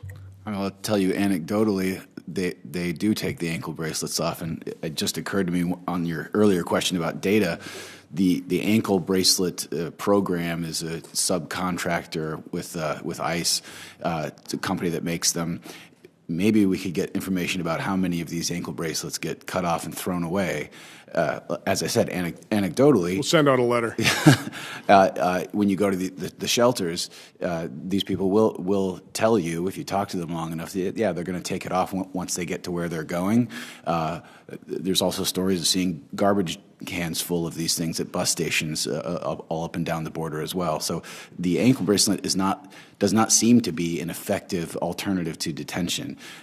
We were discussing earlier the number of people who actually file an asylum claim after they get a notice to appear is half or less than half of those people actually follow through and file that claim. So, giving someone a notice to appear and an ankle bracelet doesn't seem to be doing that much good and doesn't seem to be very effective. So more data on that would be, I think, revealing about just how common it is for people to ignore their ankle bracelet and abscond. So, Dr. Seeley, I've asked my staff to kind of list for me the different categories of people in this country. Again, DACA recipients that signed up, that didn't, in similar situations, not eligible for DACA. Do you have information on this? We're working on it. Actually, that's what I'm just looking for here on my phone, because I have a bit of breakdown of in absentia rates.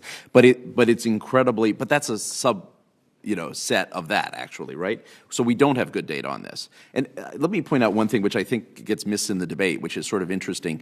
We used to talk, back when we were talking about mostly Mexican men crossing the border in the early 2000s, late 1990s, we were talking about people getting caught and returned, but we were also, and eventually consequence delivery, but we were also talking about people actually getting through into the United States. Very few people probably get through today. I mean, DHS did a study in 2017 where they tried to estimate the number of people who get caught. It's pretty high. It's gone way up, right? We're actually pretty good at detecting people, not perfect, but we've developed the capacity to detect a vast majority of people who are trying to cross illegally. Where people are getting into the country is through here, right? I mean, this is the number, some of whom are legitimately here. Some of these people have filed asylum claims, in which case they were legally present in the United States while they're here, waiting for their hearing. Those people are, in fact, legally here, and we should treat them as legally here. Other people didn't show up. On the other hand, if 40% of the people, which I think is about right, I was looking for that number, it's a little hard to figure out in the mix of statistics. If it's 40% of people don't show up, 60% do. I mean, I don't think we should underestimate that people who we see as trying to game the system, most of them actually do try and do the right thing. People who may not even understand our system, most of them do try and do the right. Now, do they drop off along the way? I don't know. Do some of them go back? Do people eventually show up and get denied asylum and actually get returned? We're missing a lot of these numbers. There's a lot we don't know. There's a lot we don't know. Yale researchers, using some different statistical methods, said somewhere between 16 and 30 million people in this country illegally, even though everybody uses about 11 to 12 million. Chief Morgan, you're kind of shaking your head there. Yeah, I'm sorry, and Dr. With all due respect, I have to agree on something from, again, a law enforcement, on the border. So we just heard a chief patrol agent last night on television say that of his 170 linear miles of border that he has to support, he has surveillance and situational awareness of less than 30% of that 170 miles. He has inadequate or no physical barrier whatsoever, and he doesn't have enough personnel to have and defend and have that operational awareness along those 170 linear miles. And he says now, with the humanitarian crisis, all his resources, personnel are devoted to that. So with all due respect, absolutely, we do not have any idea what's going through. So to say that we think the numbers of criminal aliens and other people illegally entering that we don't know, that's impossible to quantify. It's impossible to say the numbers are lower than they used to be. Do you have an estimate of how much of the border, however long, 1,700 miles, whatever, is tribal lands? I don't have those exact linear. But it is true that we can't put CBP personnel in there. No, I mean those are completely open, right? With the tribal authorities, there are CBP personnel, and it's Tohono O'odham is the primary one in Arizona, right, Chief? Yep. And there are CBP personnel. There are some restrictions. It has to be negotiated with tribal authorities. But I tell you, though, sir, it's all done by interpersonal skills. And I've been down there. I was talking to one of the Border Patrol liaison agents, and the tribal folks just happened to love them. And I went and met with the tribal leaders there, and it's a challenging, ongoing, kind of weird dance that's going on there. It's difficult, and we don't have all the resources that we need on those tribal lands, though. Yep, thanks. Just a quick question, Dr. Seeley. Flores' decision, revisiting Flores' decisions, your wisdom on that, please. I mean, you could do it, but what Flores gets you is, still a long process if they apply for asylum and detaining, unaccompanied children. Fixing the asylum system gets you a process that's decided in months instead of years. It applies to adults, to families, to children. It applies to, it becomes a much more expedited process. I would go with fixing the asylum system between the two. All right, thanks. Is it possible to do both? You could, but it depends on your feelings about detaining children for long periods of time. Okay. Again, define long. Right now, it's 20 days, and you're saying months. So I mean, again, nobody wants to detain any people any longer than we can. So as quickly as we can adjudicate that first claim, not allow endless appeals, but fix that, be able to detain them long enough, because if we don't, we're not going to be able to remove them. So it's that combination. I don't know what the right numbers are, but that's what we need to work on as our committee, and hopefully we can come up with a bipartisan solution there. Sir, if I could just weigh in real quick on that, what I would say is I agree, we need to do both. It's not one or the other. We need to do both, because the challenge is when we have influxes, right? So we could have a system of this process where we're pretty well and we're going through the immigration process pretty fast, and all of a sudden we get an influx of 5,000 in 1 month. Now that system that works so well is overwhelmed. We have to have the flexibility and ability to detain these people while we're doing the best we can to expedite the process. We need both. We can't just have this arbitrary deadline, and when it ebbs and flows, it's a crisis mode, and we have to let people in the United States. We need to do both. All right, good. Could I add one more thing, Senator, which is I think there's two other things we should consider in addition to detention. And by the way, detention is always a legitimate option to make sure people get to but the other question is case management systems, not just ankle bracelets, which have been up and down in their case management systems where we actually monitor people have been much more effective. They've only been pilot tested, so we don't have enough data points yet, but they've been very effective so far, and about 99% effective in getting people to their hearings and actually giving people that was a very limited study. It was a limited study, right? So we have to actually do more study. And we should look at ankle bracelets and figure out what at what time do people take these off immediately, or does it happen after 6 months when they kind of realize they can get away with it? I mean, if it's a short period of time, does it make a difference? The second thing is actually giving people right to counsel, especially minors, because there is a lot of evidence that people who have a lawyer are willing to try their day in court. And that's a lot cheaper, by the way, than detaining people. I mean, so having people with, who are able to have access to asylum counsel, people will show up and try their luck. Actually, now again, it's not that final one where. Right. Well, and that's the thing to be said. Right. Again, we need to follow this and see what works. I mean, I don't want to say this is an absolute either. What we know is people now who have counsel. There also is selection bias there. People who get counsel often think they have a good case. Right. I mean, if you give it to people who don't think they have a good case, will it play out the same way? I don't know. Need to try and study it.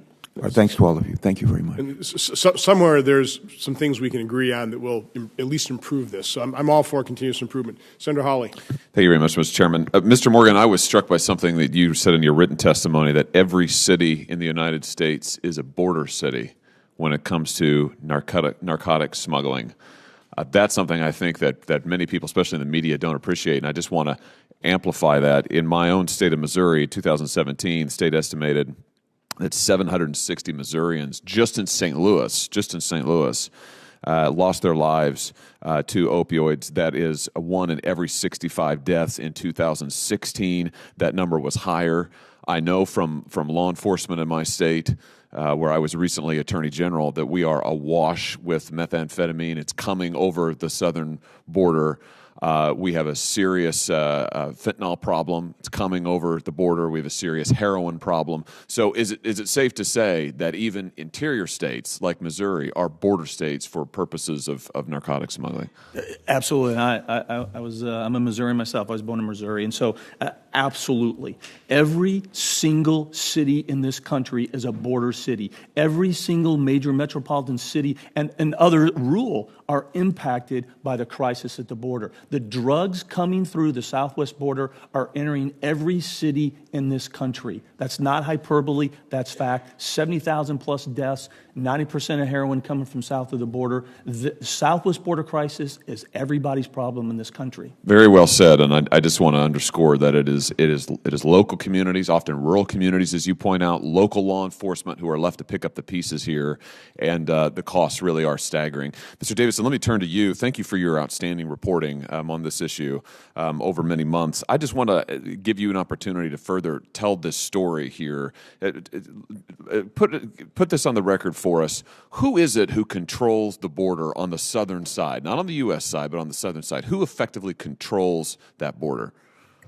Thank you, Senator. Yeah, this circles back to something we touched on earlier that I wanted to distinguish between there are smuggling networks and there are cartels. They're not necessarily the same organizations. The smugglers are paying cartels as part of the package that migrant families are providing. They have to include this tax, right?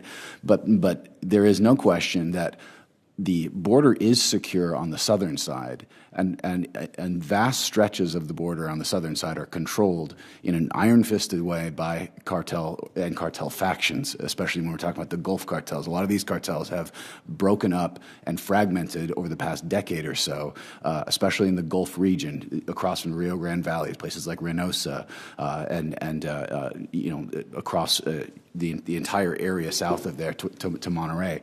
And so it used to be that people would cross the border to work in South Texas. They would literally put their clothes in a garbage bag, swim across the Rio Grande, go to work, and swim back across at the end of the day. That doesn't happen anymore. Nobody crosses the border unless the cartels say so and unless they get their payment. Okay, that I think is such a key point, that the cartels effectively control the border and nobody crosses the border without their buy-in, their payoff, essentially. And this is why you refer to this operation on the southern side as a vast money-making machine. It's a money-making machine for the cartels and their various spinoffs. Is that correct? Explain that to us just a little bit more. It's a money-making machine for the cartels because they are controlling who crosses, and nobody crosses unless they pay. It's also a money-making machine for the smuggling networks that begin in Central America. They're essentially like travel agents. They're just arranging logistics to get people from their locations in Central America across the Guatemala-Mexico border and then transiting through Mexico and paying off different people along the way, local officials, different cartel factions along the way, and then when they arrive to the northern border, paying off the right people so they can be allowed to cross the Rio Grande. And it is a controlled, intentional system along the northern border where cartels are holding people and telling them who is going to go across, how many people, what groups are going to cross where. It's coordinated, it's organized, and according to law enforcement, it's also coordinated with other drug smuggling activities in some areas where they're sending a large group across, tying up all of Border Patrol's resources, Davidson, a mile or two down the line, sending across drugs or sending across people who are trying to evade detection who have paid a lot more money. So if you try to evade detection, you pay more, and they cross you in a different area. So it's very strategic, is what Yes, you're saying. absolutely. I mean, it's not you might get the sense from just looking at news footage that it's sort of chaos. I mean, it's that folks who are coming individually of their own accord. It's and chaos on our side. Right. It's organized on their side. on their side. You also say that the cartels are using kids as get into the U.S. free cards. Just explain that for us, if you would. So it's hard to know for sure, right? And a lot of this is anecdotal, but if you have a child with you, you can claim asylum, and people on the south side of the border understand that, and they know that. So not all the minors that are accompanying adults and that are presenting themselves as family units are family units, and I'm sure Mr. Morgan can speak to that in more detail. But it certainly is known that if you cross with a child, you're going to be treated differently. And so the smuggling networks, the travel agencies that I mentioned earlier, they understand that, and they are incorporating that into their sales pitch, saying, if you this is why a lot of people are showing up with just one child, where they have a wife and other children back in their home countries that they didn't bring with them because they could only afford to bring one.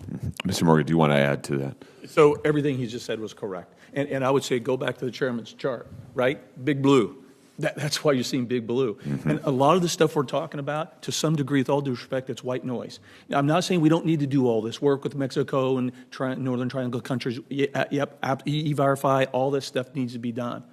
But until we fix Flores and until we fix TVPRA, that blue line is going to keep growing and growing, because they know, grab a kid, come in, set 1 foot on American soil, and you're in.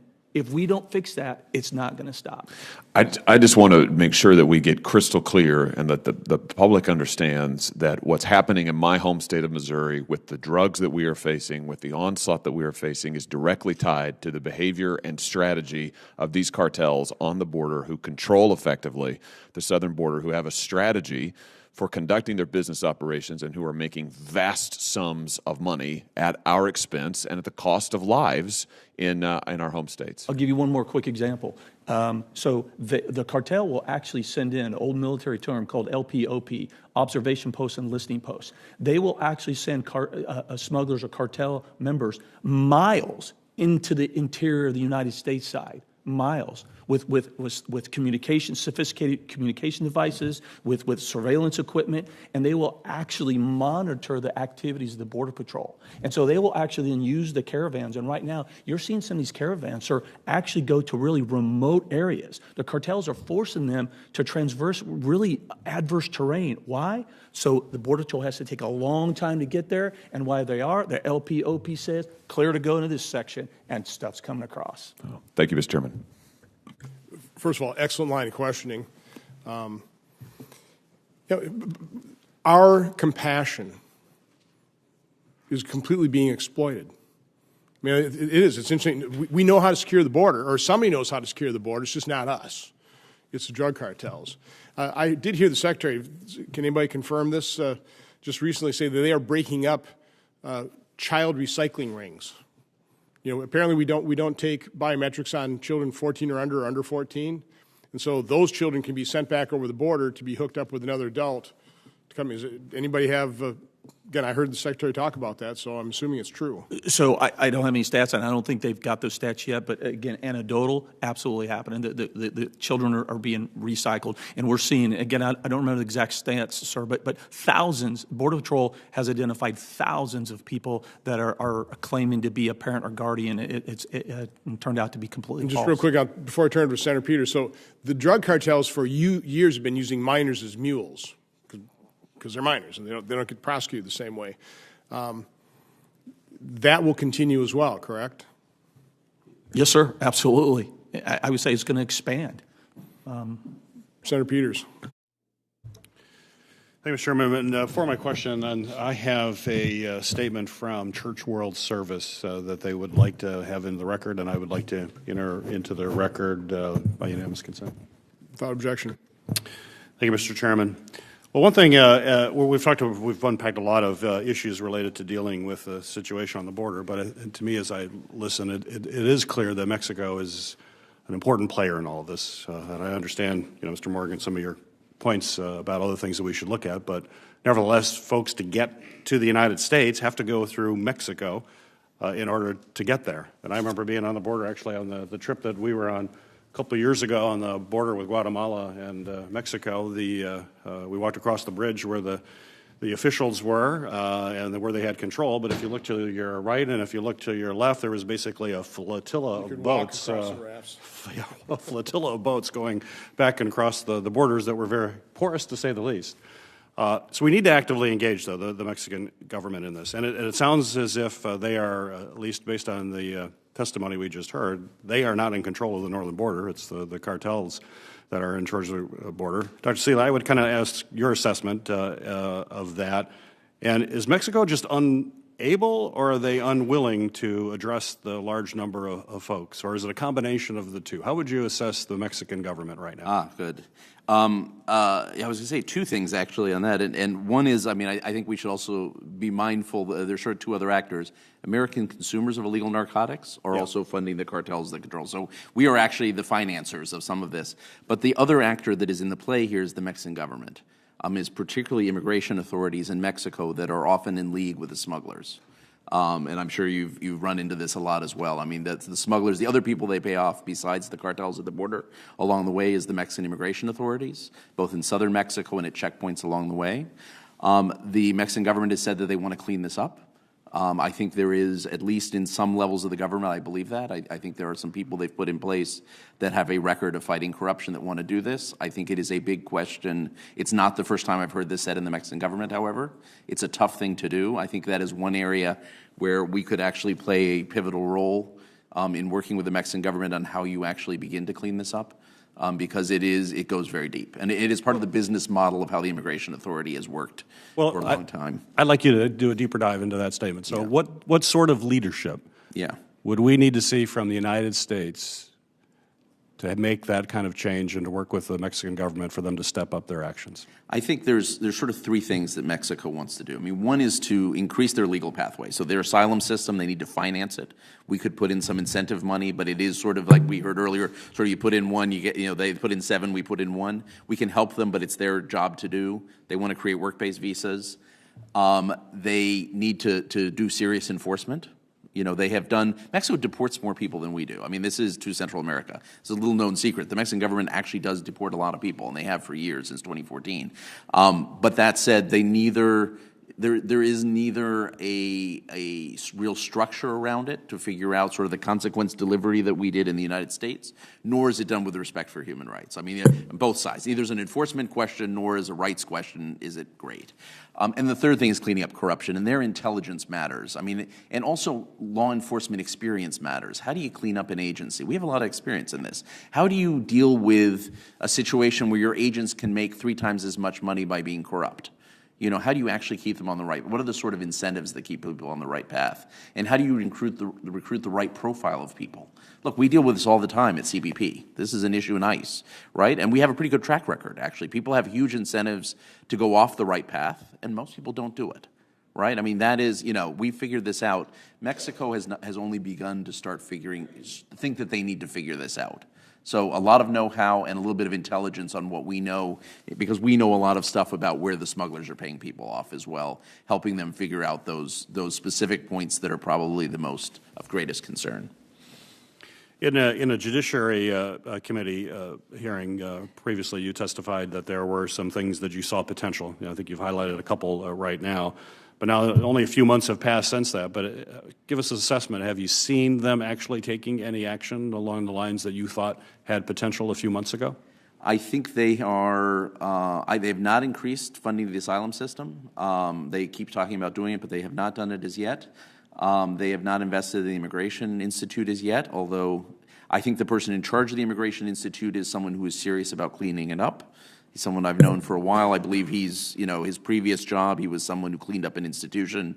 I think if anyone can do it, he can do it, but I think it's, there's a question mark, and we have not yet seen the kind of efforts that would create work-based visas. But 4 months in, that's probably unrealistic. I mean, the reality is that takes some time to figure out how you're going to do it. Mexico has work-based visas, but for higher skilled individuals. What they don't have is work-based visas for the kind of people that we're talking about in this flow, who are lower skilled. And, and you have to be able to match that where there are actual job opportunities, so you're not creating conflict in parts of Mexico where there really is a job competition. So it's probably too early for that. I see some good signs on the corruption side. I see less yet on the, changing the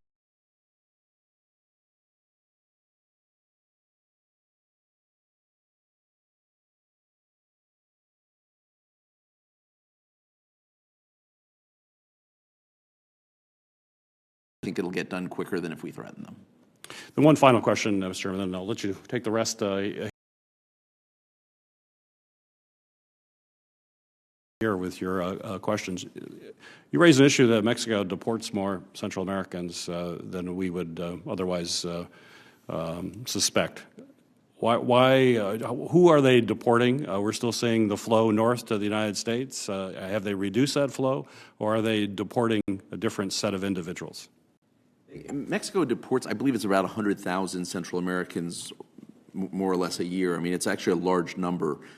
It's more or less steady. The numbers actually rose in March. I think they deported actually 13,000 people. They apprehended 13,000 people in March. I don't know the deportation statistics.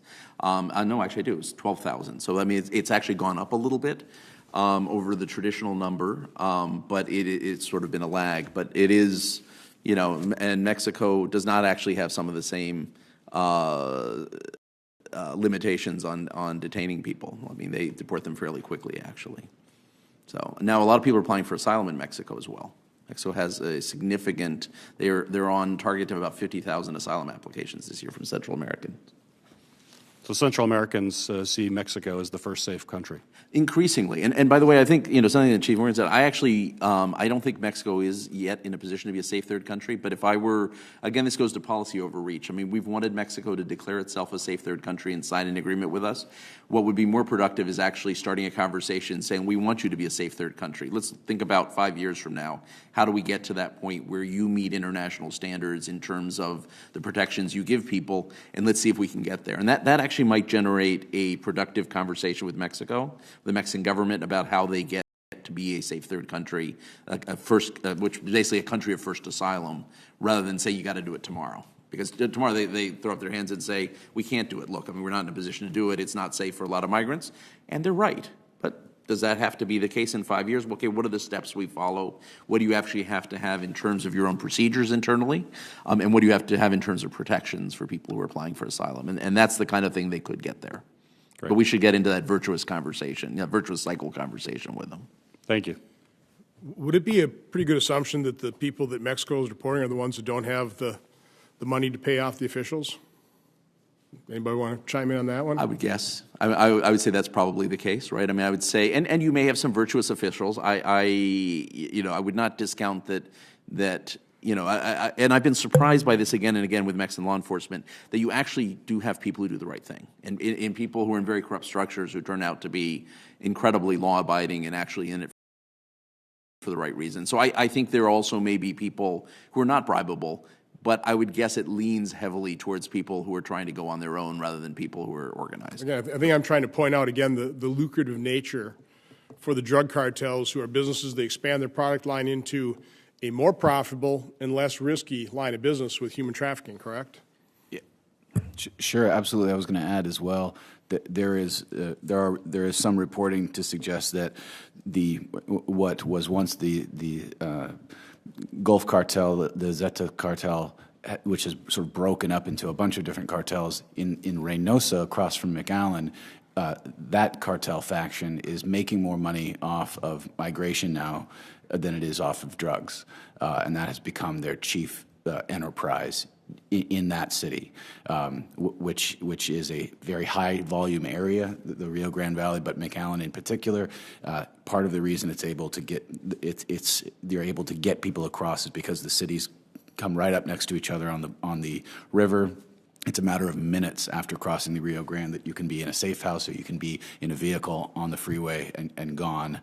So it's an opportunity for them to move families that are seeking asylum, but also people who are trying to evade detection who are paying more. And so it's become very lucrative in McAllen, Reynosa area. The other thing I would add to the question about Mexico, there's a political problem in northern Mexico. Central American migrants are not very popular there, and there is not a lot of patience for having large numbers of Central American migrants staying in these northern Mexican cities, and so the incentives for politicians to do things to help migrants or to keep them there is not very high. The incentives go the other way. They want to move them along, either to deport them back to Central America or to get them moving across into the United States, but they don't want them to stay in these places in northern Mexico, in these cities. So I've met with the ambassador from Mexico, the new administration here, a couple times. She's brought in government officials. I personally think they seem to be pretty sincere about wanting to work with us because they realize it's a real problem for their country as well. I was struck in my last meeting, they all talked about development dollars, which, again, you have economic opportunity, that reduces, the draw. But they never mentioned what I then brought up was the 800-pound gorilla, which is the drug cartels. And part of the problem in terms of enforcement, and Senator Peters, I think you were with me in Guatemala when I think we heard the story, is, a new police official in Guatemala gets a little DVD from the drug cartels, shows his wife and children going to church or children going to school. I'm not even going to tell the stories of the horrific abuses in terms of the kind of retribution. And, of course, then those drug cartels create such a level of impunity, I was struck by that. They said we're dealing with two things, corruption and impunity.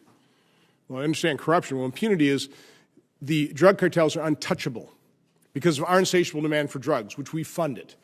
They are untouchable, and that impunity bleeds into the rest of society, which begins the extortionists, the rackets, the people, go to a cab driver, $10 a week, or put a bullet in your brain, and we start the car on fire. So I don't see how these individual countries, with that level of brutality, that level of threat to any public official, and they've had plenty of examples of people being horrifically murdered, how they can do it on their own. So I think the only solution is some kind of multinational task force and an all-out effort across the board. But even that, Chief Morgan, you with the FBI, I mean, these drug kingpins, it's not like they're isolated in a little villa within a peaceful little village. Those villages are dependent for their economies on those drug kingpins in the drug trade. So how can you even, again, it sounds nice, we need to cooperate with Mexico to, start disrupting these things. I mean, I look at this as such a horrific problem. Can any of you speak to that? I mean, are my assumptions just wrong? We'll start with Chief Morgan. Chairman, you're 100% correct. And you started off this hearing by saying long-term, short-term. So what we're talking about dealing with Mexico, look, I don't want my testimony to be mischaracterized. I'm not saying we shouldn't continue to work with them. What I'm saying is that's a long-term. To some degree, you can make the argument to totally eradicate the cartels as an unrealistic expectation. It does. It needs a massive whole-of-government approach, multinational approach to target this. And yes, but that's long term. By the way, we've tried that in Colombia. We've had some success, but FARC still exists. Yes, exactly. That's the point. And it took a long time, too. I was attached to CBP in 2014. I know that they've been working with Mexico for a long time. They're working really hard with the Mexican officials. They've been talking about a safe third country for years, and we've gotten no traction whatsoever. So, yeah, we keep doing this, and we keep working this. We target the cartels. That's long term. But guess what? Next month, there's probably going to be 115,000 people. Your chart is going to continue to go like this. Oh, yeah, that by the end of the year, it'll be up toward the ceiling. Yes, sir. So it's a crisis. And my law enforcement experience, any crisis emergency takes immediate, swift, and bold action to address the crisis. So while we're talking about all this stuff with Mexico and Northern Triangle, that's great, and it sounds good. But one, in the past, it hasn't come to fruition. Two, that's a long term. And three, it's not going to stop the 115,000 coming next month. We need to do something now, and I still stand behind my testimony. A congressional fix of Flores, TVPRA, and we make these individuals wait in Mexico, and we push resources to the border to expedite the asylum process. If we do that, you're going to take the incentives away. You know, just listening to Mr. Davidson and the control of the southern border by the drug cartels and the kind of the dollars you're talking about, you know, they're hundreds of millions. What we're going to expend, I mean, I'm not suggesting this by any means, but I mean, the economics of this, they're controlling the border for a couple $100 million. Or yeah, absolutely. I think this is in my written testimony. By way of comparison, if you take an $800 a person as the tax for the cartels in the Gulf region, that's $135 million for fiscal year 2018 that would have gone to the cartel factions in the Gulf region. The entire amount, I believe, that we have appropriated for the Merida initiative for Mexico for this fiscal year is $145 million. So it's not nearly enough. And I would add too. But what we're spending trying to get some level of security over our border with these broken laws, which just create the incentive, and I mean, we have no hope. It's a drop in the bucket. I would add too that this idea that we're going to close the ports of entry if Mexico doesn't do more is not very productive, because we're asking Mexico to do something. To do something it can't do. Mexico doesn't exercise sovereignty over all of its territory, and we can't ask them to. We can't ask the Mexican government and threaten the Mexican government with closed ports of entry to do something that it's not able to do, which is to exercise sovereignty over these areas in northern Mexico where sovereignty is effectively being exercised by drug cartels. So again, my point is we have to recognize the true reality. You know, what we can actually accomplish versus what is, if possible, a long way in the future with, you know, many speed bumps along the way here. I want to go back to, what's happened to the 850,000. You know, what is their legal status? So, okay, they've claimed asylum, they've got a notice of appear, their court date is sometime way out in the future. What are they doing in the interim? I think, Mr. Davidson, I think you talked about a lot of them already have work, but they're not working in this country legally. I believe it's after 6 months they'll get a work permit, but initially for the 6, what are they doing? It was mentioned earlier that we're funding the Mexican drug cartel profits. Well, because there's an appetite for illegal narcotics in this country, there's also an appetite for cheap labor. They're engaged in all kinds of industries in all corners of the country. These folks are going from points on the Texas border. They're going to Florida, they're going to Virginia, they're going to Illinois, Wisconsin, Oregon, Washington. They're working in agriculture, but they're also working in construction industries all across the country. They're working in service industries all across the country. And they're coming here because people are hiring them. Companies in the U.S. are hiring them and paying them, likely in full knowledge of the fact that they're not here in a legal capacity. So our appetite for narcotics and that's how employers can really exploit somebody. So, yeah, absolutely. Oh, I'm not paying enough. Well, complain. I'll call ICE. Absolutely, and it happens all across the country. It's far north. I've seen it personally happen in fish buying camps in Alaska that employ illegal labor, and it's endemic. It's been going on for decades and decades, and I think as part of the long-term solution, figuring out a way to get people who want to come here to work to come here in some legal capacity. If it's a temporary guest worker program of some kind, I think you would see a lot of the people who are in this right-hand column who are coming here to work but claiming asylum and bringing a kid with them would move into a legal framework where they're coming in legally to work temporarily and go back home at some point. And again, that would be my suggestion. If you have a rapid adjudication, is this going to be a valid asylum claim or not? As soon as you say, okay, it's going to be valid, here's your work permit. And, and we talked about this earlier, I've got the guest worker permit governed by the states. Then we actually know where people are going. We can kind of keep track of them. The states would have, some responsibility of making sure we keep, so again, the whole point of this thing is this is out of control. We need to bring this system under some level of control. This is unacceptable for everybody. This is not humane. Senator Portman had a hearing on this, but in Ohio, I think there were some miners that were pretty much put into involuntary servitude at an egg farm, correct? And I can't, we've had, all this publicity on the sex workers in massage parlors and stuff. I mean, these people are being exploited. There's nothing humane or compassionate about that. There are two questions. I mean, we haven't talked about in these terms, but there are two questions that we need to answer here. One is how you deal with a wave event, right? What essentially is a tipping point where people start coming in large numbers. How do you change that so there's another tipping point in people and that goes down? And the other question is how do you deal with the long-term structural challenge, right?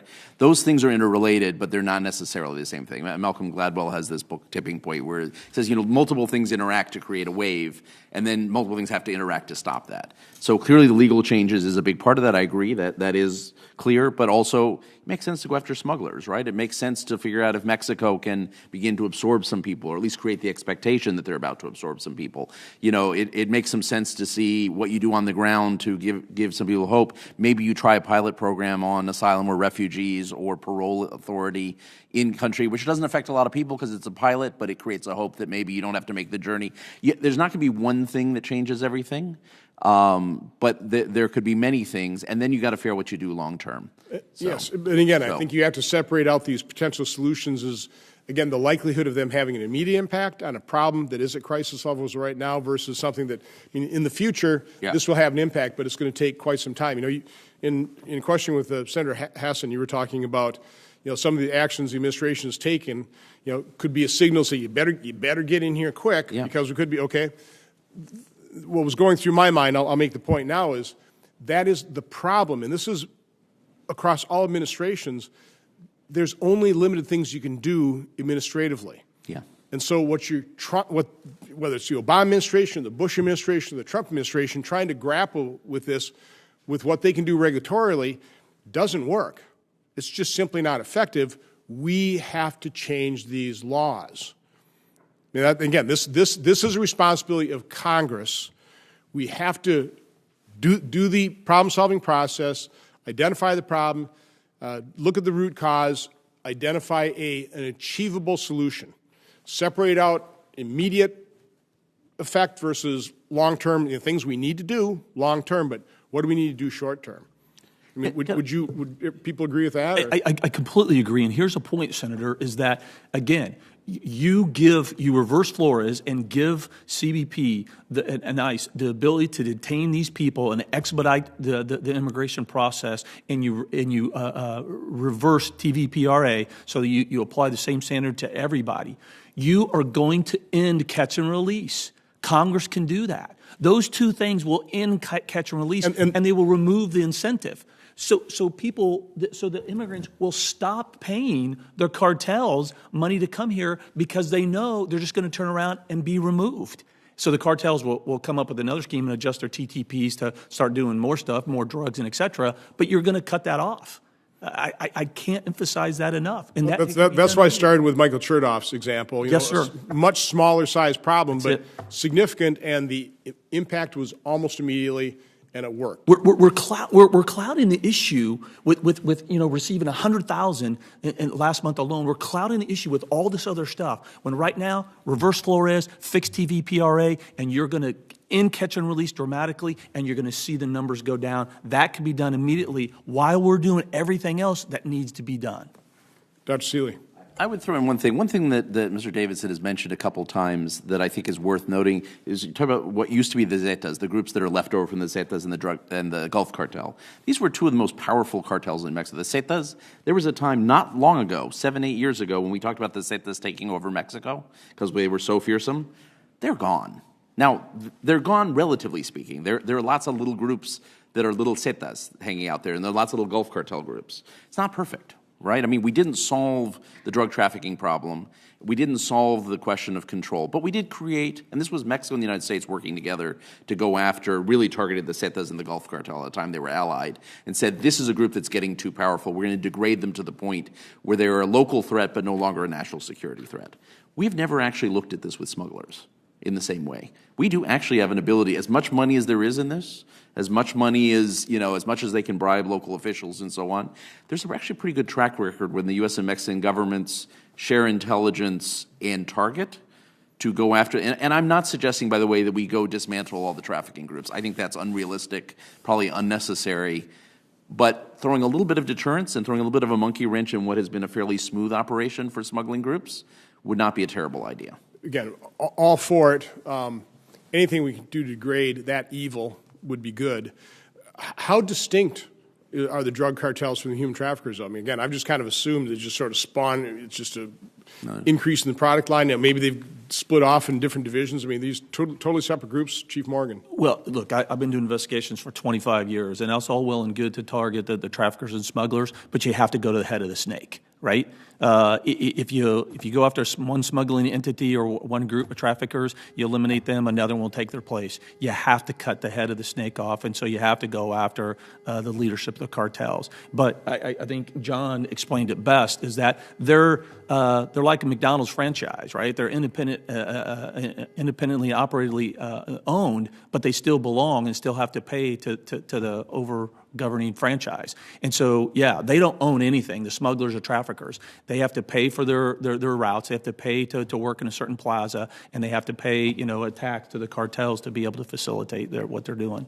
Mr. Davidson. I would just add to Andrew's comments and to Mark's comments as well, the fracturing of the cartels that happened with the Gulf and the Zetas cartels has also created a diversification of what the cartels do. So you're now seeing gas theft on a mass scale throughout Mexico, fishing theft, and then this migration as a source of income, as a way to diversify income streams. The legalization of marijuana is part of this in the United States. The profits that they've made from selling marijuana have gone down. They've sought to replace those income streams through monetizing migration. So, putting pressure on them has this sort of these ripple effects that we don't always see. The spike of violent, Reynosa is one of the most violent cities in the world right now, right across from McAllen, Texas. It didn't used to be that way, but breaking up the cartels there, ending what they call the cartel peace, has caused an explosion of violence in Reynosa as cartel factions fight over income streams and over territory. So I have to agree that doing something to reduce the incentives to the customer, to the families who are paying the cartels, you've got to do that. That's not going to solve the cartel problem in Mexico, but it might affect this part of it, which is the monetization of illegal immigration. Right. Well, until we reduce our demand for drugs, and we'll still keep funneling billions down there. I believe it's true that we have authorized more CBP officers than we have hired, because it's a real problem. So I'm all for supporting hiring more CBP officers, but how do you do it? One of the I want to talk to you, Chief. I come from a manufacturing background where we operated 24/7. I'm not sure if there's any industry that in the private sector that operates 24/7 with 3 shifts. Again, there's 168 hours in a week. And if you divide that by 3, I think it's 56 hours per shift, versus divide it by 4, it's 42. And so you don't burn your people out. What has amazed me is, and I think this is a true statement, most government agencies that operate on a 24/7 continuous shift basis do it 3 shifts.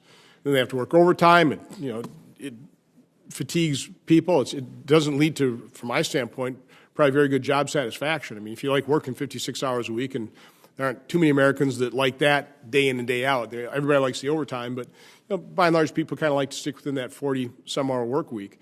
Can you speak to that in terms of your experience within CBP? So I think we should be looking at all options to address the issue, because the issue of not hiring enough people, it's real. It was an issue when I was there in 2016. It was an issue before that, and it's an issue now. What I do think is there are a lot of other organic issues that really is the issue. Why I'm not disagreeing with you that this isn't something we should take a look at and this may assist. What I don't believe in my experience, though, is it's going to really adjust the needle to any great degree the CBP's ability to hire people. So what is the number one thing we have to do? We did kind of correct the lie detector, which was disqualifying an awful lot of folks. What is the number one thing you think we need to do to make sure it's an attractive enough job so we can actually hire up to the authorized level? I think they need to continue to do what they started a little bit after I left, and we talked about it while I was there, is they really have to go out into the interior of the United States, into the Midwest, because, oops, I keep doing that. So when I was there, you would go out to the Midwest, and a lot of people had no idea what CBP even was. They were really concentrating on more of the border cities and the border areas, and they were really tapped out. And so I really think if they go into the interior United States more, they have been, and I've seen that, and it's being effective, I think they need to continue to do more of that. Okay. Well, again, I just want to thank all of you. I think really your testimony was excellent. I think it's great exchange, a lot of good issues brought up by members. I will give each of you, and I'll start with Dr. Seeley, just something that you want to get off your chest here that we didn't cover, or just kind of summarize what we need to do. And again, right now I'm thinking short term.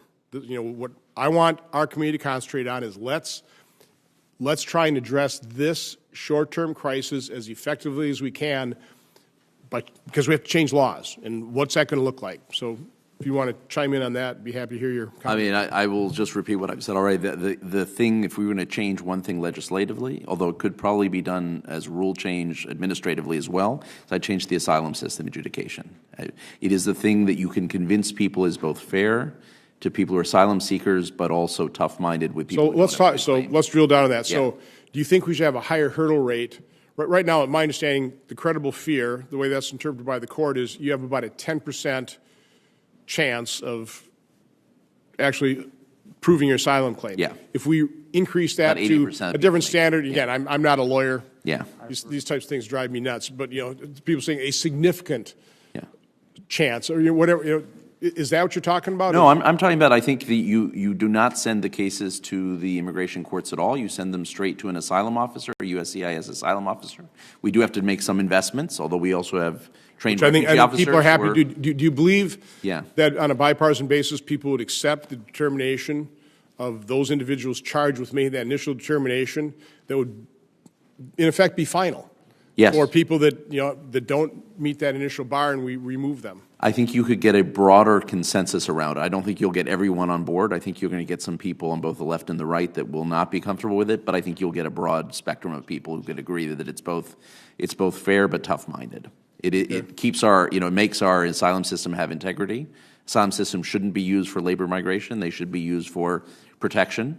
And that's the right thing to do. So I would By the do way, that, it should be pointed out those people that get returned can always go to the U.S. Embassy, claim refugee status, and wait in line as an economic migrant. Right. I mean, or they could try and get an agricultural visa or do something else. I think I think we do need to do some work with Mexico. I think that, frankly, the more the Mexicans can send signals that they are going to try and make their asylum system work and do some labor migration, and they do credible enforcement, it helps us. And I think the worst thing we could do is sort of pull out of Central America, because I think we will add to the wave, right? I mean, it's a perception thing, but it's also probably a real thing for some people. We'll add to the wave. So I think we have to hold the line on that. I've said repeatedly that of all the causes, the number one root cause of our unsecured borders is America's insatiable demand for drugs. Yeah. But taking drugs, it's not a victimless crime. No. I tell young people all the time, if you think that, come down to me, Guatemala, and I will show you a shelter for sex-trafficked little girls. Yeah. That is kind of being fueled by the drug trade as well. So, Mr. Davidson. Yeah, I agree with everything Andrew said about trying to streamline the asylum process. I can't emphasize enough how much this is driven by word of mouth. If word gets back to these communities in Central America that you can't actually get in if you bring a child, and you can't, just claim asylum if you don't have a valid claim, that you'll be detained and deported, I think it will affect the wave. Can I just point out, 850,000 people that have these, and people in Central America have these. So it's using technology. No, yeah, that's what I mean. I mean, They're in touch with their families and their networks and their communities in Central America, and so word will get back quickly that you can't, in fact, get in. People are pawning their houses and going into debt to loan sharks to be able to pay the fare to get in, to make it north to the border and to get across. They're not going to do that if they have a strong reason to believe that they're going to get detained or deported. Yep. And so I think that's the number one thing you can do to address this problem. I mean, it's tough love, but it's, I think, something we have to. Chief Morgan.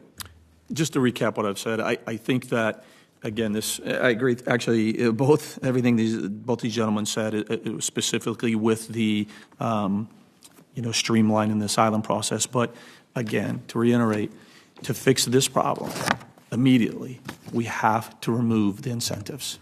If you don't remove the incentives, in my opinion, everything else is a little bit of white noise. And the major things that we can do right now to remove the incentive is to allow the border security experts to detain these individuals, i.e. fix Flores, the Flores settlement.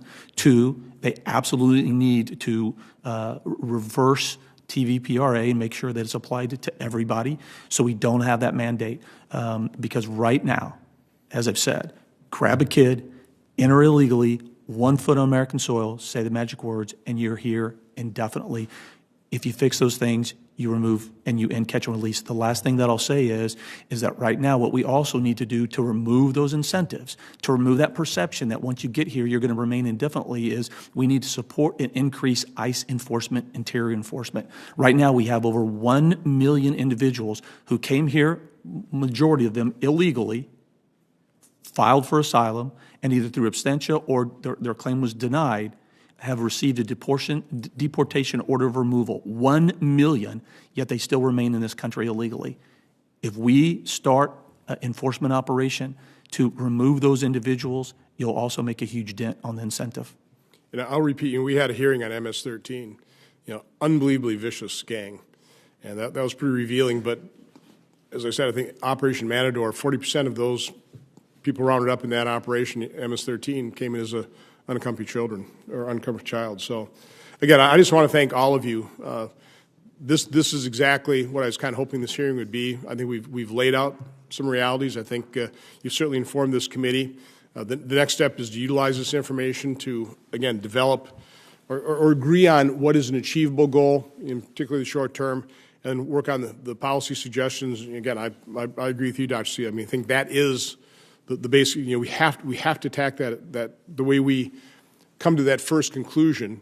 So if we can do it quickly, and by the way, if we do that, the number of detention beds we need comes down, the length of time in detention comes down, and we get this all under control. But right now, part of the things that offends the American conscience, because we're an incredibly compassionate nation, is just these numbers and just kind of what the government's trying to deal with and how they're trying to grapple with it. And of course, just one news story about a child who dies because they come to this country with 105-degree fever with a large group, and CBP you can't save every life. That offends the American public. But if we can get this under control, we'll see far fewer stories of that, and I think it'll be better for everyone. So, again, I just want to thank all of you for your testimony. I want to continue to work with you in the future. The hearing record will remain open for 15 days until April 19th at 5 p.m. for submission of statements and questions for the record. This hearing is adjourned.